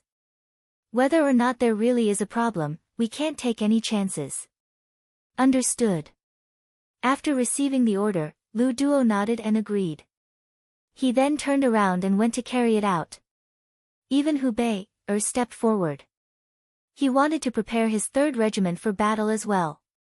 Not even 15 minutes after the 2 regimental commanders left, gunshots rang out from outside the camp. The attack on the 1st Cavalry Division had begun. When Tian Hu heard the gunshots, he walked out of the camp and looked towards the northeast in disbelief. "How is that possible? They are really attacking us from behind. They even have a large number of firearms. Who are they?" With a look of disbelief and doubt on his face, Tian Hu got on his horse and said to Temu, Lu Duo, Hu Bo, and Gong Feng, "No matter who comes, we can't back down.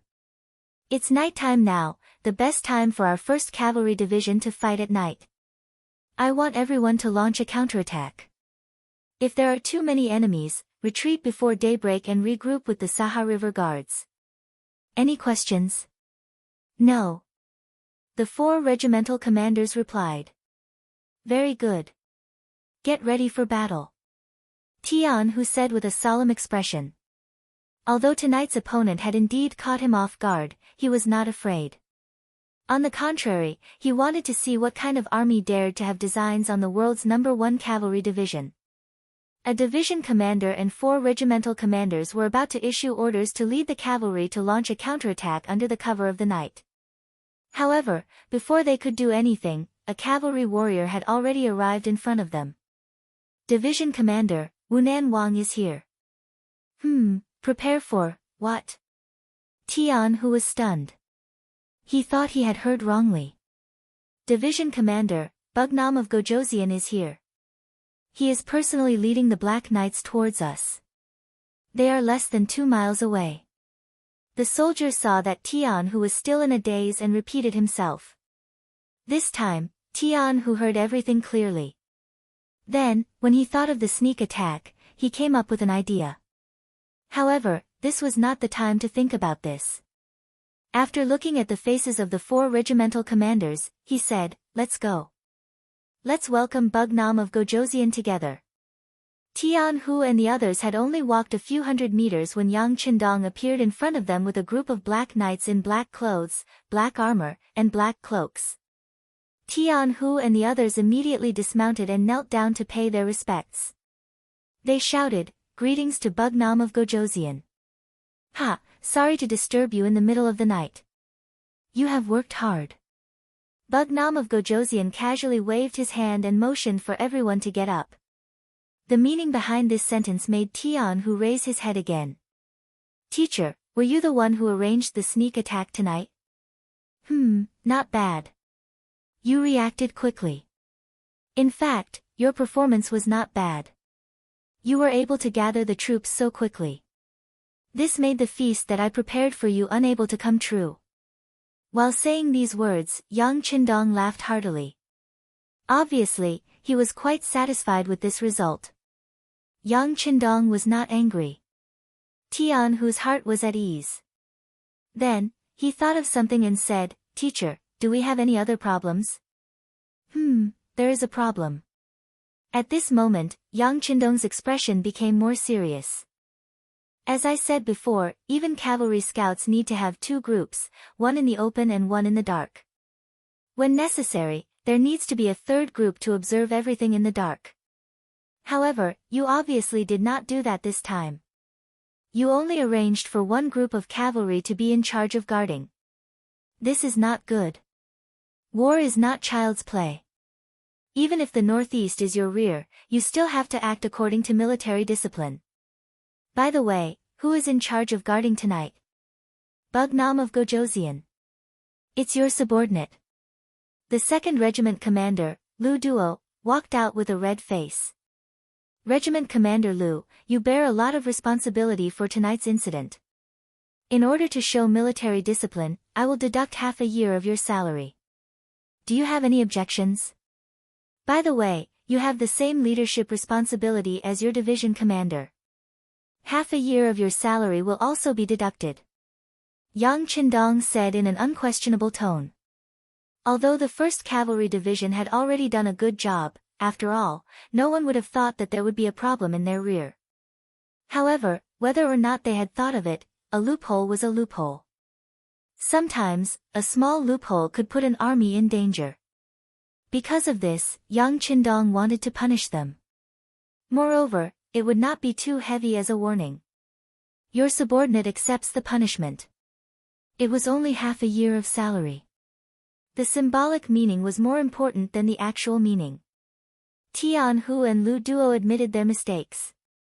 "Good. Since everyone is awake, then don't sleep anymore.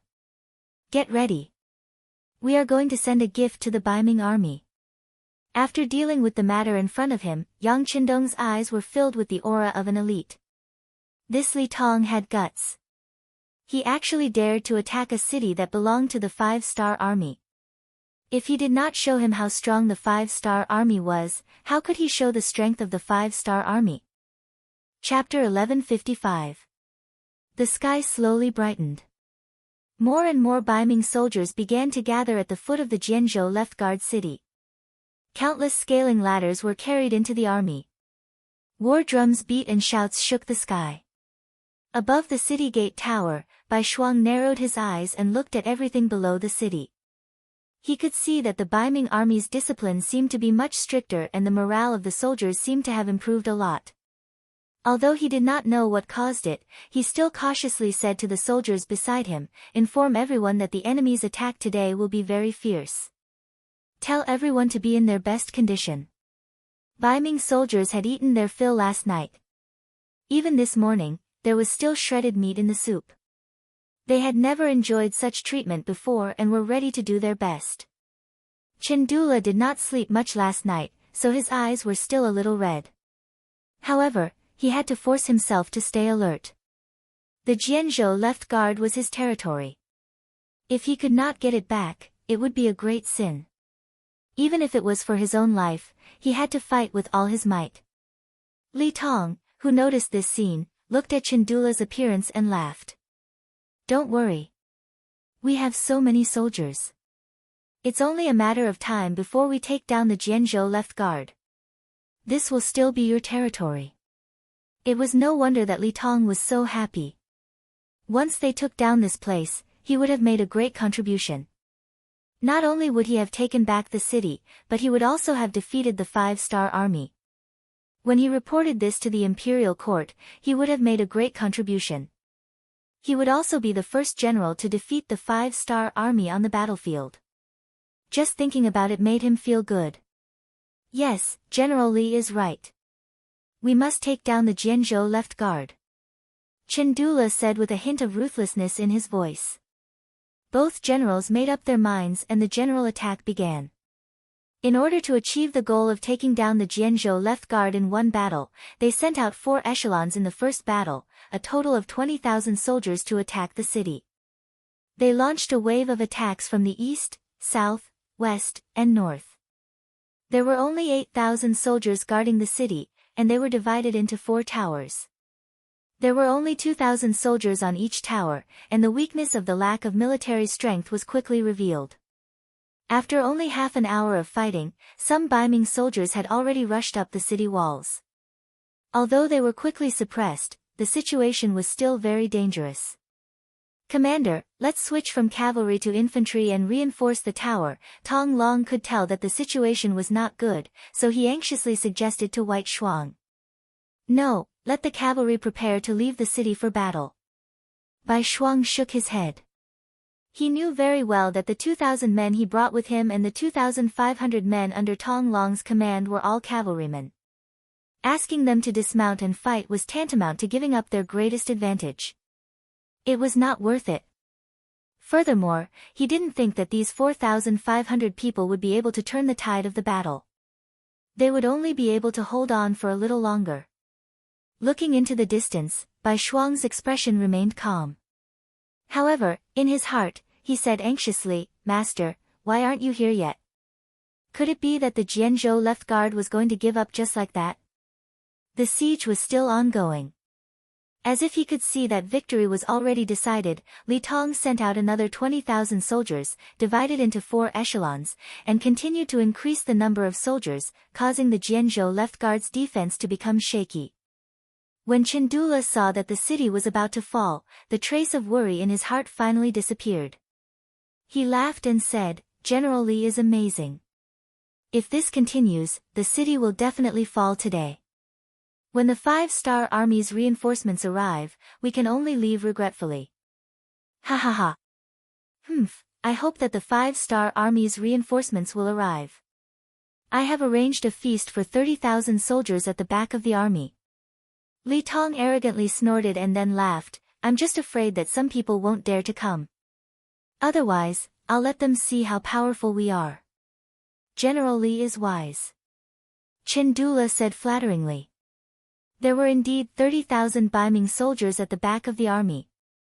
They had a large number of horse barricades, but because they were well hidden, they couldn't be seen from afar. Among them, there were also many archers and spearmen. They were specifically used to deal with the 5-star army's cavalry. As soon as they appeared, they would use bows and arrows to attack from afar. When they got closer, the spearmen would attack. After inflicting heavy damage, they would carry out a large number of horse barricades. At that time, the 5-star army's cavalry would be unable to return. This set of tactics was indeed suitable to deal with cavalry. If they weren't prepared, even if the 1st Cavalry Division arrived, they wouldn't be able to gain any advantage. They might even be heavily injured. However, Li Tong neglected one point. He forgot about Yang Qindong. Against this kind of formation, the cavalry would naturally suffer heavy losses. However, if it was changed to a flintlock attack, it would be completely different. In front of the cold front that could shoot further and aim more accurately, the archers and spearmen were just sending themselves to their deaths. Originally, they had already spread out a large net and were just waiting for the 5-star Army's cavalry to appear.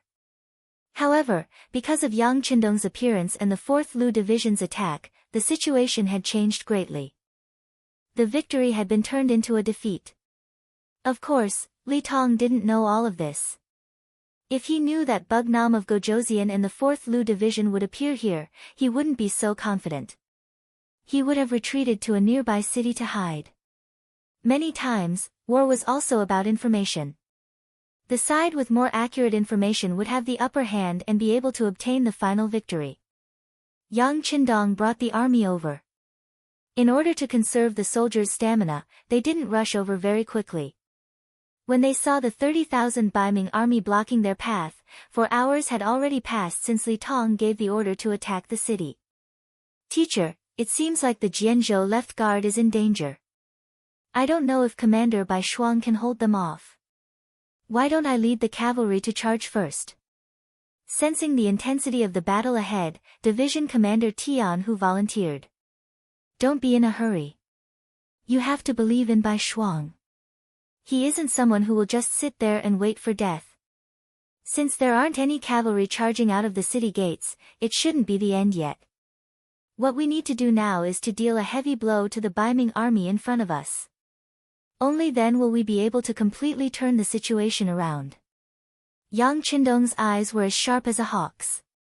He could immediately tell that the 30,000 Baiming army in front of them were here to block their path. Tian Hu naturally didn't dare to question Yang Qindong's orders. He looked at the 30,000 Baiming army in front of him and said with pride. It's only 30,000 Baiming infantry. Although there are a lot of them, they are nothing in front of the 1st Cavalry Division. Teacher, please wait a moment. Let's see how I break through them. As he spoke, Tian Hu was about to order the brothers of the 1st Cavalry Division to attack. After all, winning a battle with a small number of people was a common occurrence in their eyes. No. Yang Qindong grabbed Tian Hu, who was about to leave, and said with bright eyes, "Can't you see that the enemy is full of archers and spearmen? They are all used against cavalry. Also, they are standing so close together. It's obvious that they are hiding something. They might even have something that is used against cavalry. It's not wise to rush out now." After Yang Qindong's analysis, Tian Hu didn't act rashly. It wasn't that he hadn't encountered a formation that was used against cavalry before. However, with the bravery of the soldiers and the tip of the arrows, there was nothing that couldn't be broken through. As for the archers' attacks, they were nothing in front of the 1st Cavalry Division, who had a blade and a shield. It was the same for the spearmen. As long as they charged forward fiercely enough, they could completely crush their opponents. Then, it would be time for the autumn wind to sweep away the fallen leaves. However, if the enemy was still hiding some trump cards, then it would be bad. After all, the 1st Cavalry Division's biggest weakness was that they were too few in number. They only had 8,000 men now. Even if they lost 3-1, they couldn't afford to lose so many men. Teacher, there's no hurry. Let the 4th Master Lu take action. They have been holding back for a long time. Moreover, the formation in front of them doesn't have the slightest bit of obstruction. Yang Qindong saw Tian Hu's hesitation and chuckled. Then, he turned to the 4th Master Lu's Ling Daqiang and said, "Master Ling, is there any problem with leaving the first battle to you?" Other than the 4th Master Lu, the rest were all cavalry. Ling Daqiang originally thought that he wouldn't have anything to do in this battle and was prepared to capture captives. But now that the first battle was going to be handed over to him, how could he possibly decline? Thus, he immediately agreed with a face full of joy. Sixth young master, just wait and see. An opponent like this who doesn't even have the slightest bit of resistance is exactly like a meal on a plate for us. Fourth Master Lu, ha ha ha. The spearmen were afraid that the enemy would hide. If there were any obstructions, then it would be depressing. But now, the enemy was on the open ground. They were no different from live targets. As for the archers and spearmen, how could any of them reach them? Good, then quickly go and prepare. Yang Qindong was also worried that Bai Shuang wouldn't be able to defend the city and would rush out first. If that was the case, then once the Baiming army entered the Jian province left guard, it would take a lot more time and effort to capture him. This wasn't something that he wanted to see. After Ling Daqiang agreed, he went to prepare. The fourth Master Lu was originally part of the Cold Vanguard formation. It was an absolute elite force. After the order was given, the 4 regiments under it spread out and began to charge towards the 30,000 Baiming army blocking the way. The 30,000 Baiming army was currently gathered together out of boredom. The mission that Li Tong gave them was to stop any cavalry from the 5-star army that wanted to reinforce the Jian province left guard. However, seeing that their attacks were getting fiercer and fiercer, and that the city was about to be taken, there was still no sign of any reinforcements. Many of them began to slack off, thinking that no more enemies would appear. Chapter 1156. When the 4th Lu Division suddenly appeared in the distance and turned from a small black dot to a large black dot, it also attracted the attention of the soldiers. Some of the Kiliarchs and Centurions also shouted loudly, ordering their soldiers to prepare for battle. That's not right, they aren't cavalry. Some of the sharp-eyed soldiers saw that the enemy wasn't cavalry as General Li Tong expected. That's right, they aren't cavalry. What's going on? As the distance between the two sides decreased, more and more soldiers voiced out their doubts. Who cares what kind of soldiers they are? If cavalry can't charge over, infantry won't be able to either. Everyone, prepare yourselves. Especially the archers, wait for orders to fire. Although the Baiming general in charge of leading the troops was also curious, he still pretended to be calm due to his duty. As he gave his orders, he also arranged for a soldier to report everything that happened to General Li Tong. In order to reach the goal of quickly engaging the enemy, the soldiers of the 4th Lu Division rode their bicycles and rushed to the battlefield.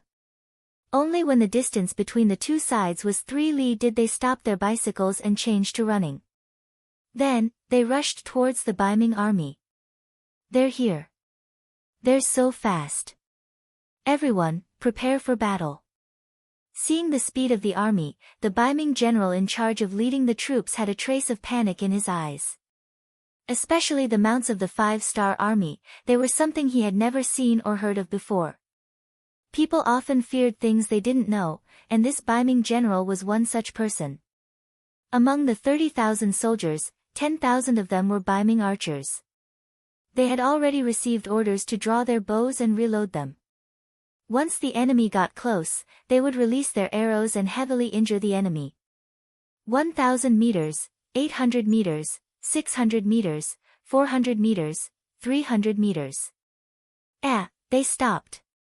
The northern Ming soldier who was in charge of observing the distance between the two sides cried out in alarm. He couldn't understand why they suddenly stopped charging. Just as he cried out in alarm, the commander of the 4th Army Division, Ling Daqiang, also gave the order to start shooting. More than 8,095 style guns, which far surpassed that era, spewed out tongues of flame at the same time. One could imagine how magnificent this scene was. With no one able to attack them, the 4th Division was like an aircraft carrier on land, constantly firing bullets as they slowly moved forward. As they continued to advance, one by one, the Baiming soldiers were hit by bullets and fell to the ground. They were like wheat being harvested, unable to struggle at all. This scene caused the 10,000 northern Ming archers to be dumbfounded. Seeing their comrades fall to the ground one after another, and the arrows they shot were simply not enough to cover the distance. In other words, at this moment, they could only passively take a beating without the slightest ability to retaliate. The originally high morale of the soldiers quickly plummeted. No one knew who was the first to be afraid, as he threw down the bow in his hand and turned to flee. This action caused even more archers to abandon their bows and flee. When the situation began to spread, no matter how much the Baiming general shouted, it was no longer of any use. Hold on, hold on. Where are the pikemen?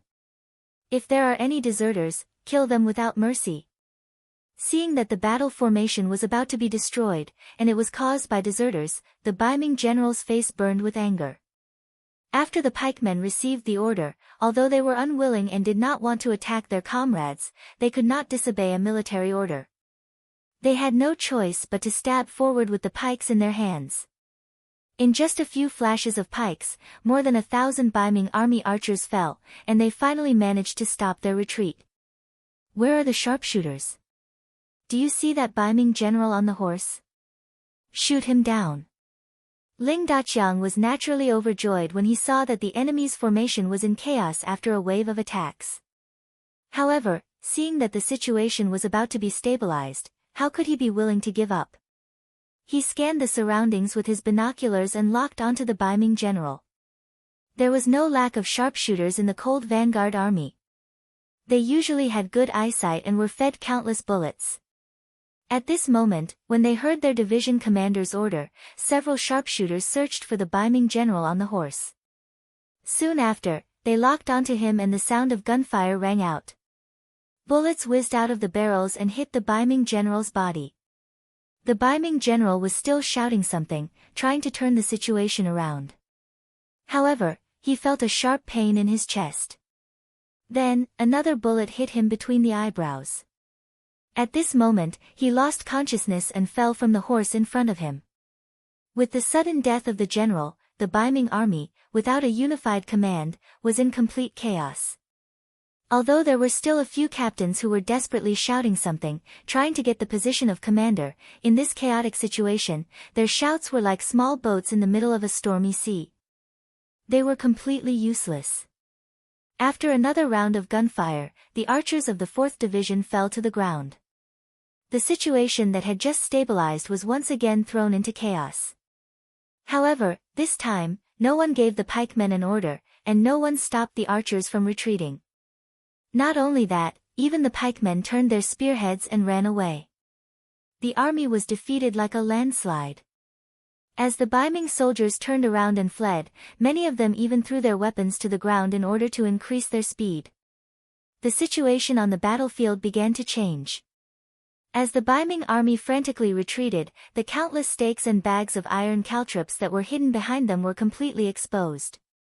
Division Commander Tian Hu, who was already prepared, used his binoculars to clearly see this scene. He couldn't help but feel that it was a close call. If it wasn't for the 6th young master stopping him, the 1st Cavalry Division would have suffered a great loss. The stakes could affect the speed and offensive power of the cavalry. As for the iron caltrops, it was needless to say. With its 4 sharp points, it was enough to cause heavy damage to the cavalry. How ruthless. Since that's the case, don't blame us for being impolite. Come, all warriors, charge with me.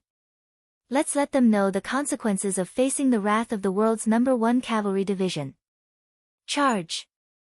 The 8,000 cavalrymen who couldn't wait any longer roared and charged forward.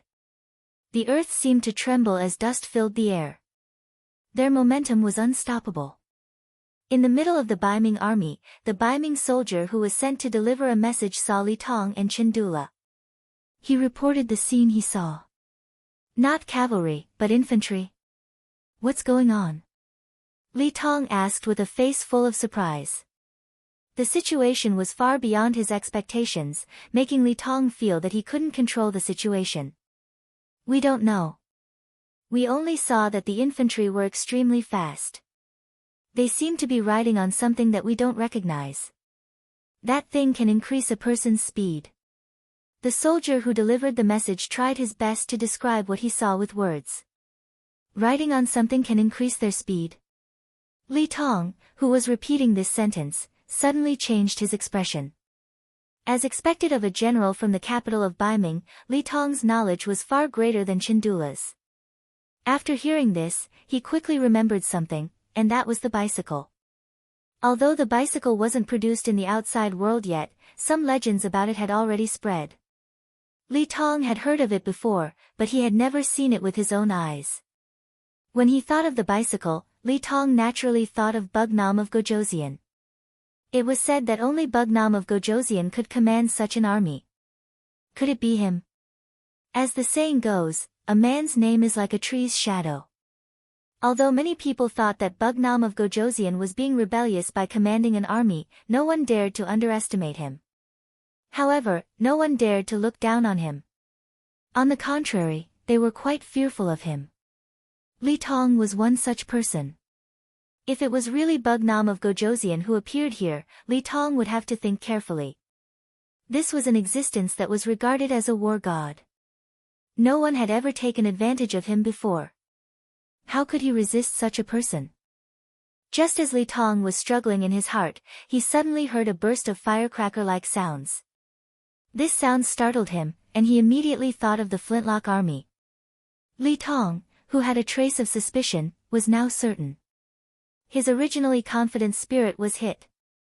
He almost instinctively shouted, "Oh no, it's Bugnam of Gojoseon. It seems that we can't take down the Jianzhou left guard. Retreat, prepare to retreat. Is Bugnam of Gojoseon here?" Chendula, who was on the side, asked as if he hadn't asked the question yet. Then, he looked at Li Tong and said, "General Li, we have hundreds of thousands of soldiers. Even if he's here, what's there to be afraid of? We can still fight him." "Fight my ass. Didn't you hear those gunshots? On such an open land, what can we use to fight? Let's retreat." Li Tong was still very self-aware. This was not only because of the fear in his heart. More importantly, he didn't expect Yang Qindong to appear here, so he didn't make any preparations. Under such circumstances, it was obviously unfair to fight with him. As long as the army could be saved, there would be no need to worry about not having a chance to fight in the future. However, if the army was lost, there would be no chance for revenge. Li Tong was the commander. Naturally, no one dared to disobey his order to retreat. Although Chendula looked unwilling, he could only nod and agree in the end. Then, the Baiming army that was attacking the city began to retreat step by step. The siege situation also changed because of this. The tower that was about to be breached slowly became quiet. What's going on? Tong Long was prepared to fight to the death with the enemy, but the change in front of him made him a little confused. Commander Bai Shuang, who was prepared to fight outside the city, seemed to have thought of something. He then listened carefully and vaguely heard gunshots. He immediately laughed and said, I know, it must be the teacher. Ha, brothers, Bugnam of Gojoseon is here. It's time for us to fight back with all our strength." Chapter 1157.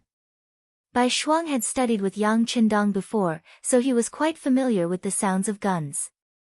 Adding on the fact that the Baiming army suddenly stopped attacking the city, he immediately thought of a certain possibility. When they heard that Bugnam of Gojoseon had arrived, the 2,400 cavalry soldiers all began to cheer loudly.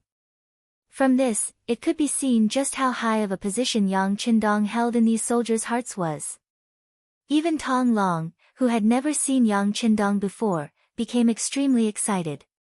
During this period of time, he had only heard about Bugnam of Gojoseon, and he was about to come out of his cocoon. Now that he could finally see his face, how could he not be excited? "Let's go, charge out with this commander and meet up with Bugnam of Gojoseon." Bai Shuang raised his two blades high, shouting loudly in excitement.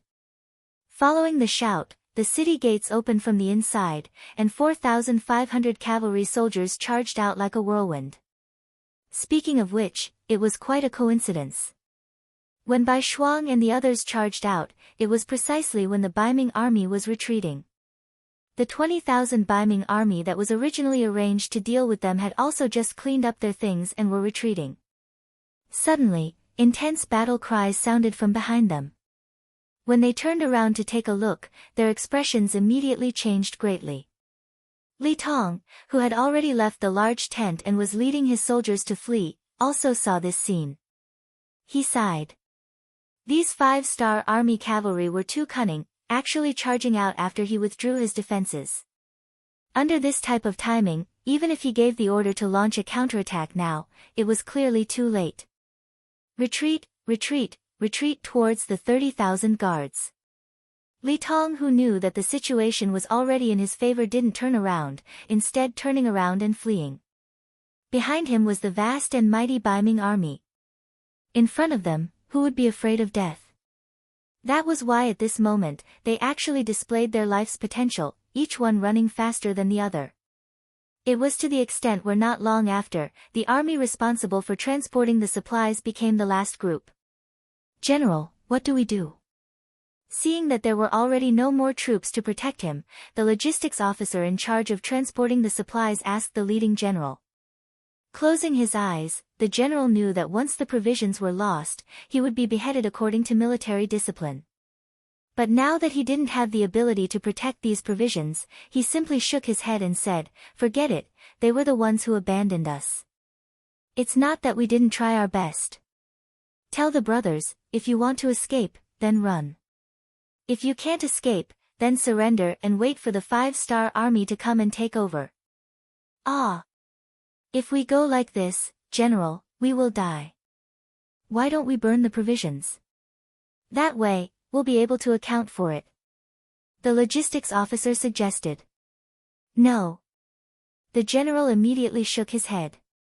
"If we really do that, we will definitely anger the 5-star army. At that time, we won't even have a chance to live. Alright, I've made up my mind. If you want to run, then run. If you don't want to run, then stay here with me and wait for the 5-star army to pick us up." Most of the people transporting the provisions were people with average military skills. How could their speed be compared to the speed of war horses?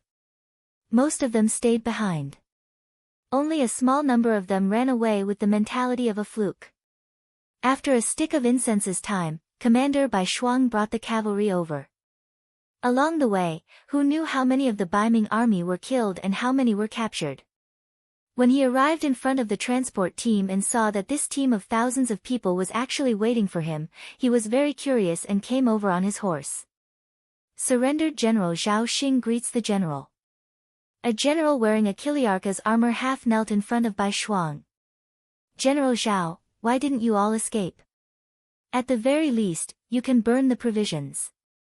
That way, even if you escape, you can account for it to your superiors, right?" Bai Shuang asked with a trace of suspicion. The situation was so abnormal that he had to be careful in case the other party was pretending to surrender. "We can't burn them." Zhao Xing shook his head and said, "With these provisions, countless people can eat and many people can survive. If we burn them, then the only ones who will suffer will be the soldiers and civilians who have no food to eat. Zhao Xing can't do something that would incur the wrath of the heavens and people just to avoid a punishment." Oh! Who would have thought that a mere chiliarch in charge of escorting grain would have such knowledge? This was beyond White Shuang's expectations. He carefully sized up Zhao Xing's appearance again and memorized it in his heart. Then, he took out a token from his bosom and said, "This is my position token. Take this back to Jian Province's left guard city. If anyone asks you about the provisions, you can show this token. Do you have any questions?" After taking the token, Zhao Xing nodded solemnly. "General Bai, don't worry. I know what to do." "Good. We still have to chase after the enemy. You can go about your business." After he finished speaking, Bai Shuang spurred his horse and continued to chase after the Bai Ming army. He didn't turn back to look at Zhao Xing, as if nothing had happened. When the group was far away, Tong Long, who was following in the group, asked Bai Shuang with a puzzled expression, "Commander, do you really believe that Zhao Xing won't escape and will deliver the provisions to the city?" "I'll take a gamble. Also, teacher is here. This area will belong to the 5-star army. He won't be able to escape even if he wants to." Bai Shuang chuckled and continued to spur his horse forward. He did have the intention to test Zhao Xing. If this person really delivered the provisions to Jian Province's left guard city, then he would report this matter to Yang Qindong. This person might be a talent. On the other hand, if this person escaped, then he would also report this matter to Yang Qindong. Anyone who dared to deceive the 5-star army should be prepared for revenge. This was just a small interlude. It wouldn't affect the overall situation. Bai Shuang led thousands of cavalry and chased after them. Although they didn't catch up with Li Tong and Chandula, they still caught up with many of the Baiming army that had fallen behind. In the end, they brought back 5,000 captives. In this battle, the Baiming army retreated without a fight. They lost a total of 40,000 men. 7,000 of them died in battle. The rest were all captives. When Bai Shuang brought the 5,000 captives back to the Jian province's left-guard city, Yang Qindong had already entered the city and was listening to reports from all sides. When Bai Shuang and Tong Long appeared in the main hall of the residence, Yang Qindong's loud laughter rang out. Bai Shuang, it has been hard on you this time. You deserve the most credit for being able to destroy the enemy. Teacher Xia, this is what Bai Shuang should do. By the way, teacher, this person is Tong Long. He made a great contribution by defeating the Jian province's left-guard city without shedding a drop of blood. Bai Shuang took this opportunity to recommend Tong Long. This was the first time Tong Long met Yang Qindong. Although he was older, for some reason, when he saw Yang Qindong, he was shocked by the powerful aura emitted by him. He couldn't help but kneel on the ground. This general, Tong Long, greets Bugnam of Gojoseon. May you live 1,000 years. Ha, there's no need for that. We can talk casually. Yang Qindong chuckled. Then, he sized up Tong Long. He found that this person was not only handsome, but also extraordinary. He was very happy. After considering that the other party had made a great contribution, he said, Tong Long, this king wants to establish a reinforced cavalry regiment of Liaodong. How about you be the first commander? By the way, this is a cavalry unit of 5,000 people. Do you have the confidence to lead them well? Tong Long had just been promoted to battalion commander. It was only because of the war situation that he was able to lead 2,500 men. Once the situation returned to normal, he could only lead 400 men. Now that the number had suddenly increased by more than 10 times, how could he not be excited and grateful? What are you waiting for? Quickly thank Bugnam of Gojoseon. Seeing that Tong Long was a little dumbfounded, Bai Shuang immediately reminded him. Oh, this subordinate thanks Bugnam of Gojoseon for promoting me. I will definitely be a good commander and create a strong army. I will not disappoint Bugnam of Gojoseon. Ha, good, good. Yang Qindong nodded in satisfaction. Baiming has the Liaodong Iron Cavalry. My 5-star army also has a Liaodong Cavalry Regiment. When the time comes, we will see who is more powerful. Right now, this unit is still lacking some core strength. Do you have any talents that you can recommend? Yang Qindong asked with a smile. A cavalry unit of 5,000 people was only a regiment. It could be seen how much importance Yang Qindong placed on this unit. If this kind of unit was only given to Tong Long, no one would be at ease.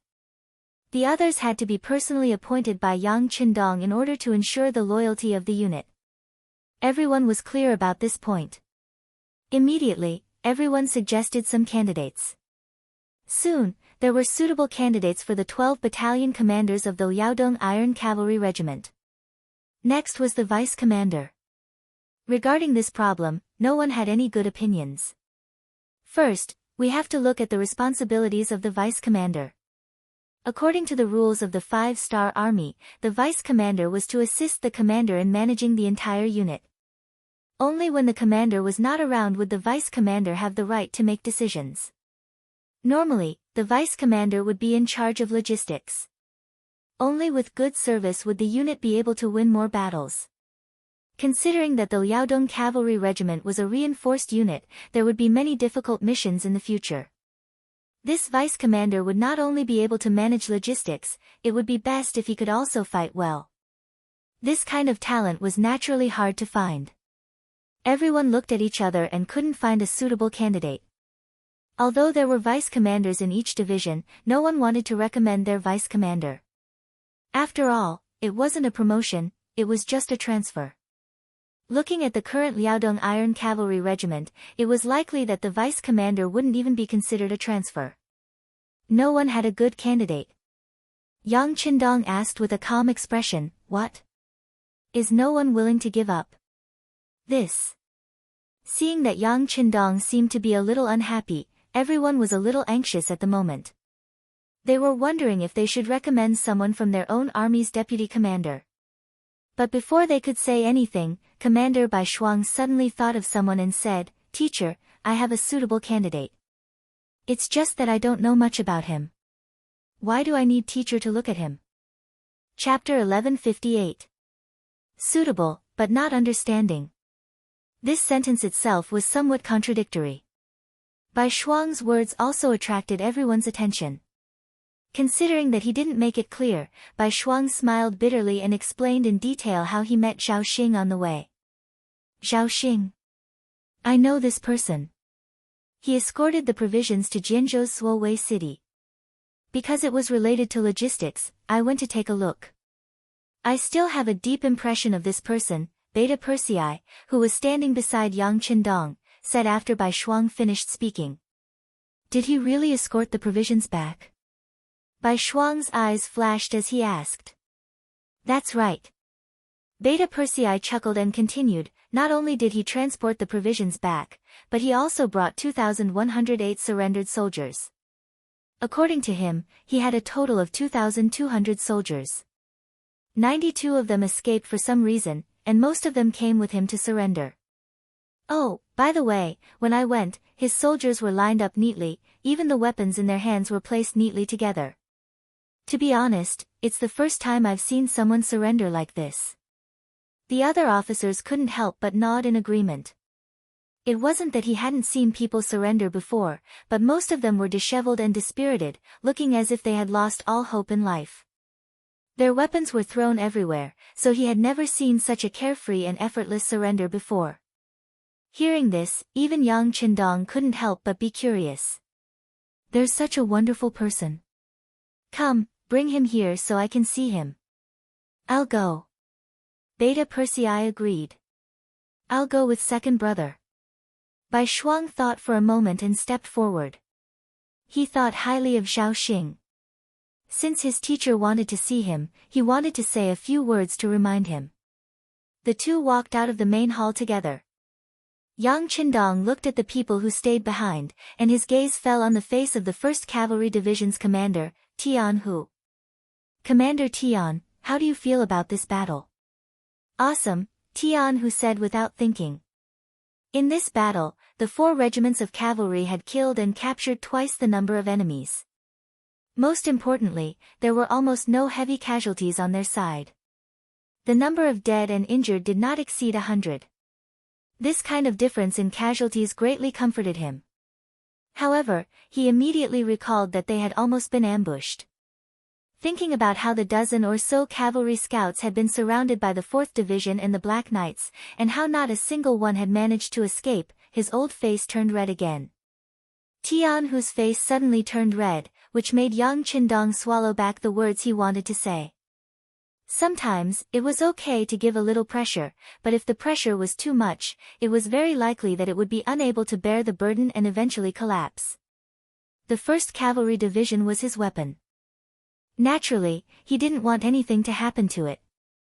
This time, Yang Qindong called out Tian Hu's name not to remind him of anything, but to consider the current situation. He wanted to expand the size of the 1st Cavalry Division. On the grasslands, there was a very powerful Baiming army called the Liaodong Cavalry. It was said that their strength was extraordinary, and they had a large number of people. They had already expanded from 50,000 to 70,000. Faced with the cavalry elites who came and went like the wind, firearms could only be used to defend, but not to attack. Yang Qindong set his sights on the 1st Cavalry Division. Cavalry against cavalry, speed against speed. Even if they couldn't win, they could at least suppress the threat they brought to him. Looking at the 1st Cavalry Division, they indeed had the qualifications and strength to fight against any opponent. The only thing they lacked was the number of soldiers, only 10,000. Against an enemy 7 times their number, even if they were powerful, they wouldn't be able to gain any advantage. Therefore, expanding the number of soldiers of the 1st Cavalry Division became an inevitable matter. Originally, Yang Qindong wanted to expand the division into an army. However, considering that there was no suitable source of soldiers, it was very likely that this would reduce their combat strength. Therefore, he thought about expanding the division on a small scale first. For example, each regiment would be expanded from 2,000 to 4,000 people. This way, it wouldn't reduce their combat strength too much, and it would also increase the number of people, which would be more useful at critical times. With this thought in mind, Yang Qindong looked at Tian Hu and took the initiative to suggest, "Commander Tian, if you were to choose these captives first, do you have the confidence to double the current number of soldiers without affecting your own combat strength?" Tian Hu was already prepared to be reprimanded by Yang Qindong. After all, he was careless in the first place. He only arranged for sentries to scout the cavalry and didn't arrange for hidden sentries. Fortunately, it was Yang Qindong who came to test him this time. If it was really the enemy, the consequences would be unimaginable. If he made a mistake, he would be punished with a plank. Tian Hu didn't become arrogant because of his military exploits. He didn't expect that Yang Qindong didn't want to talk about this. Instead, he wanted to expand the division. Tian Hu's eyes immediately lit up. As the opponents became stronger and stronger, especially powerful forces like Baiming, which could easily take out millions of soldiers, he felt that the lack of military strength had become the biggest obstacle restricting his performance. He wanted to raise this request to Yang Qindong not too long ago. However, considering that the 1st Cavalry Division's equipment was excellent and the intensity of their training was high, once they expanded, he was afraid that he would have to pay a large sum of money every month. Over the years, he had accumulated a lot of money. This was a matter of great importance. Tian Hu suppressed his thoughts and didn't mention it. He didn't expect that Yang Qindong would take the initiative to mention it. How could he miss such an opportunity? He immediately stepped out of the formation and said, "Teacher, this student has already thought about this problem. As long as we carefully select and cooperate with the new veterans, our combat strength shouldn't decrease. In fact, it can definitely be improved. After all, with more soldiers, their momentum would be stronger. The deterrence and attack power to the enemy would also be greater." "Well, since you're so confident, then it's settled. At the very least, how many people should we expand? It would be best if we could double the current strength. Of course, if we really don't have that many suitable soldiers, we can't force it. This time, what we want is a strong army, not quantity. As for how much money you need, you can tell Beta Persei later and ask him to give it to you." Yang Qindong wanted Tian Hu to say this. If the executor was so confident, what else did he have to worry about? This time, he decided to increase the strength of the 1st Cavalry Division because he was very satisfied with the other party's performance.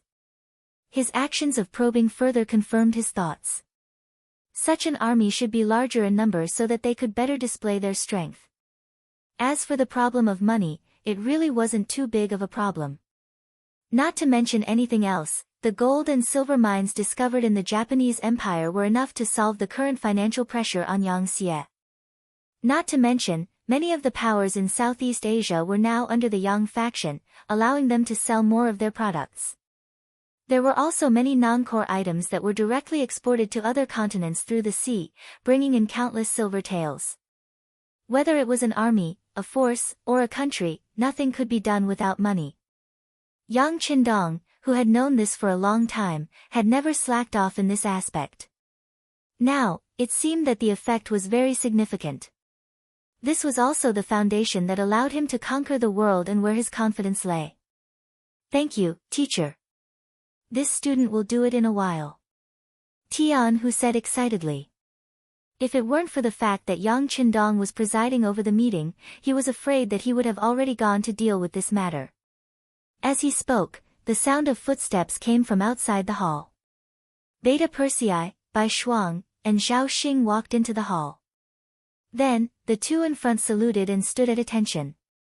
Only Zhao Xing knelt on the ground and shouted, "Long live Yang Qindong. You may rise." Yang Qindong looked at Zhao Xing, who was now 7 feet tall, and said indifferently, "Thank you, Bugnam of Gojoseon."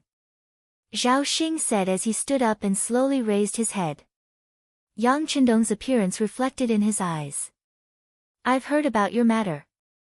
Since you're willing to submit to the 5-star army, this king naturally welcomes you. The provisions were escorted by you, but how do you want to deal with them?" Zhao Xing spoke slowly, as if he was asking for advice, but also as if he was testing him. "Me?"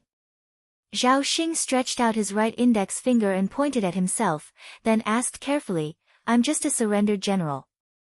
How can I have the right to discuss such matters?" "Hey, just say it." Bai Shuang could tell that the teacher was testing the waters, so she reminded him softly from the side. Zhao Xing had a good impression of Bai Shuang. Just like on the way here, this person had reminded him a lot. For example, he shouldn't be too afraid when he saw Bugnam of Gojoseon. On the contrary, if there was a chance, he should express his thoughts. Only by leaving a deep impression would he be put in an important position. Now that Bai Shuang had reminded him, Zhao Xing decided to voice his thoughts. He opened his mouth and said, "Bugnam of Gojoseon has given this surrendered general a chance, then this surrendered general will explain it to you." These provisions were snatched by Chandula through the second round of rations. In the process, he even accidentally killed some people, causing the surrounding people to complain. "If it's possible, can you give some of these provisions to the people? To be honest, their lives are too hard. This is a bitter cold land, and the winter is very long. As a result, the crops grow very slowly. In order to get these provisions, they have to pay a lot more than others." Zhao Xing explained some of the things he knew in great detail. He was originally a child of the Baiming army. From the moment he was born, his fate could not be changed. However, he was not a person who accepted his fate. Instead, after knowing that everything was irreversible, he actively faced it. He had practiced martial arts since he was young, regardless of whether it was summer or winter. When he had time, he would go to the nearby private schools to listen to the teacher's lectures. Chapter 1159. Under the guidance of a teacher whose interest was the best, he learned many things and understood some of the principles of life. Relying on his own efforts, he became 1,000 captains. With a high position, he was able to see more of the hardships of the commoners. However, as a lowly person, his words carried little weight, and he did not know what he could do. This time, when the Emperor of Baiming sent out troops to aid Liaodong, Zhao Xing, who had no backing, became a member of this difficult task. Originally, he wanted to fight for a chance to perform, but he did not expect Li Tong to value him and let him become 1,000 captains. It was because of this that he saw more of the dark side.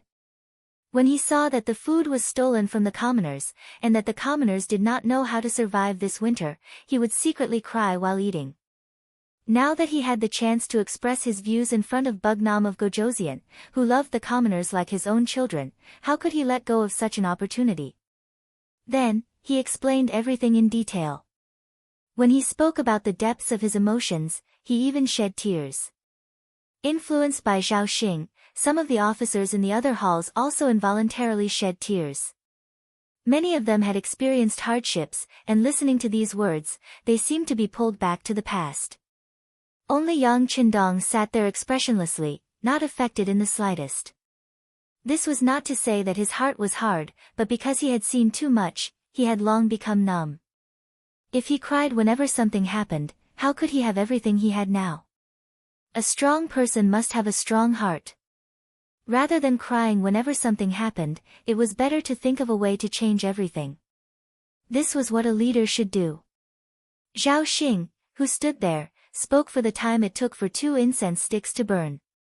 Only when he was almost done did he realize that this was not his own military camp, but Bugnam of Gojoseon's discussion hall. He immediately shut his mouth, and then with a look of begging for forgiveness, he once again knelt on the ground. Only after Zhao Xing finished speaking did everyone regain their senses. Then, their gazes landed on Yang Qindong, who was sitting at the head of the table. The main hall once again quieted down, and Yang Qindong's voice resounded in everyone's ears. The common people live in poverty, and this is the incompetence of the great Ming dynasty's government. That's why we have to change everything. Since they can't do it, then let's find someone who can. I believe this will be a blessing for the people. Bugnam of Gojoseon is wise, the generals replied in unison. Yang Qindong raised his hands and pressed them down. With just this movement, the main hall returned to silence. Then he looked at Zhao Xing, who was kneeling on the ground, and said, "The people are indeed suffering, but there isn't much food in the army either. If we want to fight, we need to maintain sufficient physical strength and nutrition. Therefore, it's better to provide these rations to the soldiers first." When Yang Qindong said this, it was equivalent to making a decision. Naturally, the others did not have any objections.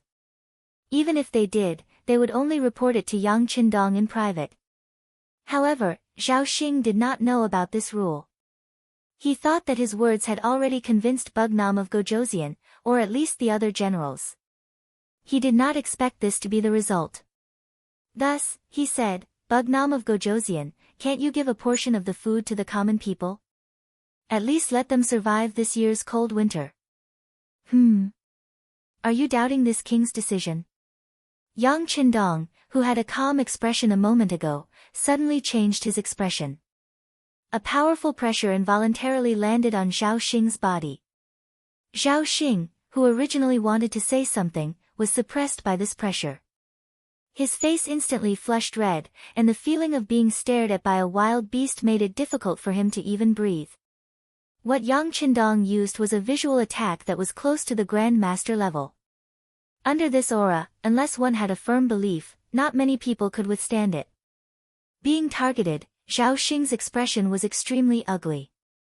He was using all his strength to resist all of this. Seeing that Yang Qindong seemed to be burning with anger, for some reason, the fear in his heart became weaker and weaker. At this moment, his mind was filled with the suffering of the common people after they did not have food to eat, and even death. The more he thought about it, the more determined he became.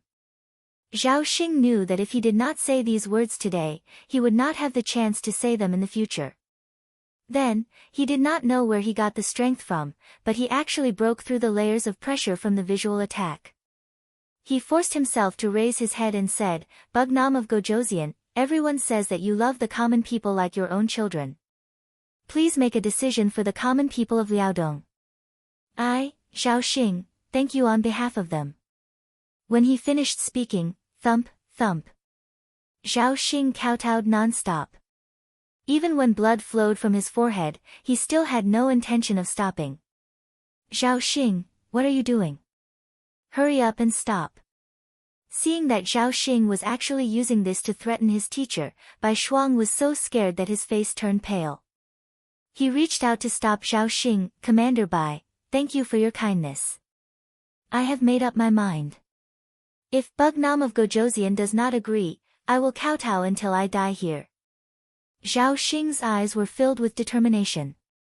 He had worked hard since he was young, but other than the title of Qianhu, it could be said that he had achieved nothing. Now that he had become a surrendered general, he was afraid that he would lose the title of Qianhu in the future. If that was the case, what was the meaning of life? He might as well take advantage of this opportunity to stand up for the common people. Even if he died, it could be considered as having been born into this world. At this moment, Zhao Xing was going all out against Yang Qindong. The other officers were shocked. They had never seen anyone who dared to treat Yang Qindong with such an attitude. They could even imagine the consequences that Zhao Xing would have to face. Admittedly, Zhao Xing's words were indeed moving, and it could be seen that he was a general who truly cared for the people. However, the words of a lowly person did not carry much weight. Furthermore, Yang Qindong was not wrong. Before the large amounts of supplies were sent up, the army needed food. Especially now that there were tens of thousands of captives. These people needed food the moment they opened their mouths. If they were not appeased, it would be hard to avoid big problems. Everyone had their own reasons, so no one else could say anything. They could only wait for Yang Qindong to make a decision. Zhao Xing was also a man of few words. After saying these words, he closed his eyes, looking like he could do whatever he wanted.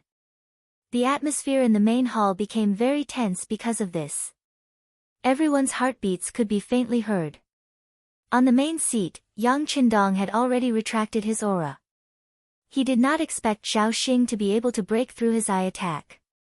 From this, it could be seen that this person was indeed a talent.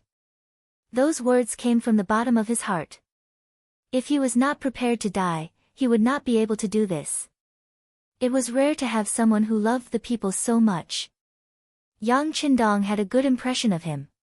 After all, not everyone who cared about the people could face death with equanimity. Of course, he had to use such a talent for himself. Just as everyone was waiting for Yang Qindong to announce the result, he said, "Order, promote Zhao Xing to be the deputy commander of the Liaodong Cavalry Reinforced Regiment. He is to assist Tong Long in the preparation and training of the army. Order the other divisions to prepare for the army's departure in 3 days." The sudden order confused everyone, especially Zhao Xing, whose mind was filled with questions. Not only was he not killed, he was promoted instead. What was going on? He was completely confused. However, he still remembered one thing. What about the food for the people during winter? Thinking of this, he directly asked, "Bugnam of Gojoseon, food?" At this time, Zhao Xing did not show any excitement because he was promoted. Instead, he was still concerned about the food problem of the people. Yang Qindong was very impressed. The food problem is easy to solve. For this year and next year, I will not collect any agricultural tax from the people of Liaodong, which is the 3 eastern provinces. The food collected can be used for our own use. There won't be any problems, right? The reason why he was worried that the people of the 3 eastern provinces would not have any food to survive the winter was that Bugnam of Gojoseon would send people to collect food at the end of autumn. If the food tax was removed, the harvest this year would be enough for the new year and they would be much richer. At this moment, Zhao Xing finally understood that it was not that Bugnam of Gojoseon did not hear what he said. He was just testing him. Thinking of how the people of the 3 eastern provinces would not starve to death if the agricultural tax was not collected for 2 years, Zhao Xing did not know how many lives this would save. He immediately fell to the ground again and shouted, "Long live Bugnam of Gojoseon." "All right, you are thinking for the people. How can I not fulfill your wish? They will be my people in the future. Of course, I will not watch them starve. This matter will be announced in a while. There is no need to mention it. Now, you only have 5 days to prepare the army. We can't wait any longer at the beginning city." When he said this, Yang Qindong's eyes had a hint of seriousness. "Sixth young master, don't we have to fight Li Tong and the others? Will they come to find trouble with us because of this?" Ling Daqiang, the commander of the 4th Army Division, asked worriedly when he heard that they were going to enter the grasslands. "That's why we have to leave some people behind to watch them." Why don't the 4th Army Division stay behind? You also know that although we have opened up a supply route to the beginning city, it is not very safe. Therefore, we need someone to stay behind to continue suppressing the Baiming army. This task belongs to the 4th Army Division. Yang Qindong said with a look as if he had long prepared for this. When Ling Daqiang heard this, he did not know whether to laugh or cry. "Sixth young master, we, the 4th Army Division, will carry out your decision." This was not because Ling Daqiang raised a question, so Yang Qindong arranged for them to stay behind. It was because he already had this idea. In comparison, although the 4th Army Division had bicycles in their hands and could increase their speed, the journey was too long. By the time they arrived, their legs would not listen to them. It would be easier for the cavalry to travel. Besides, they would only be defending and not attacking. The 4th Army Division, who were all firearms, would be of great use.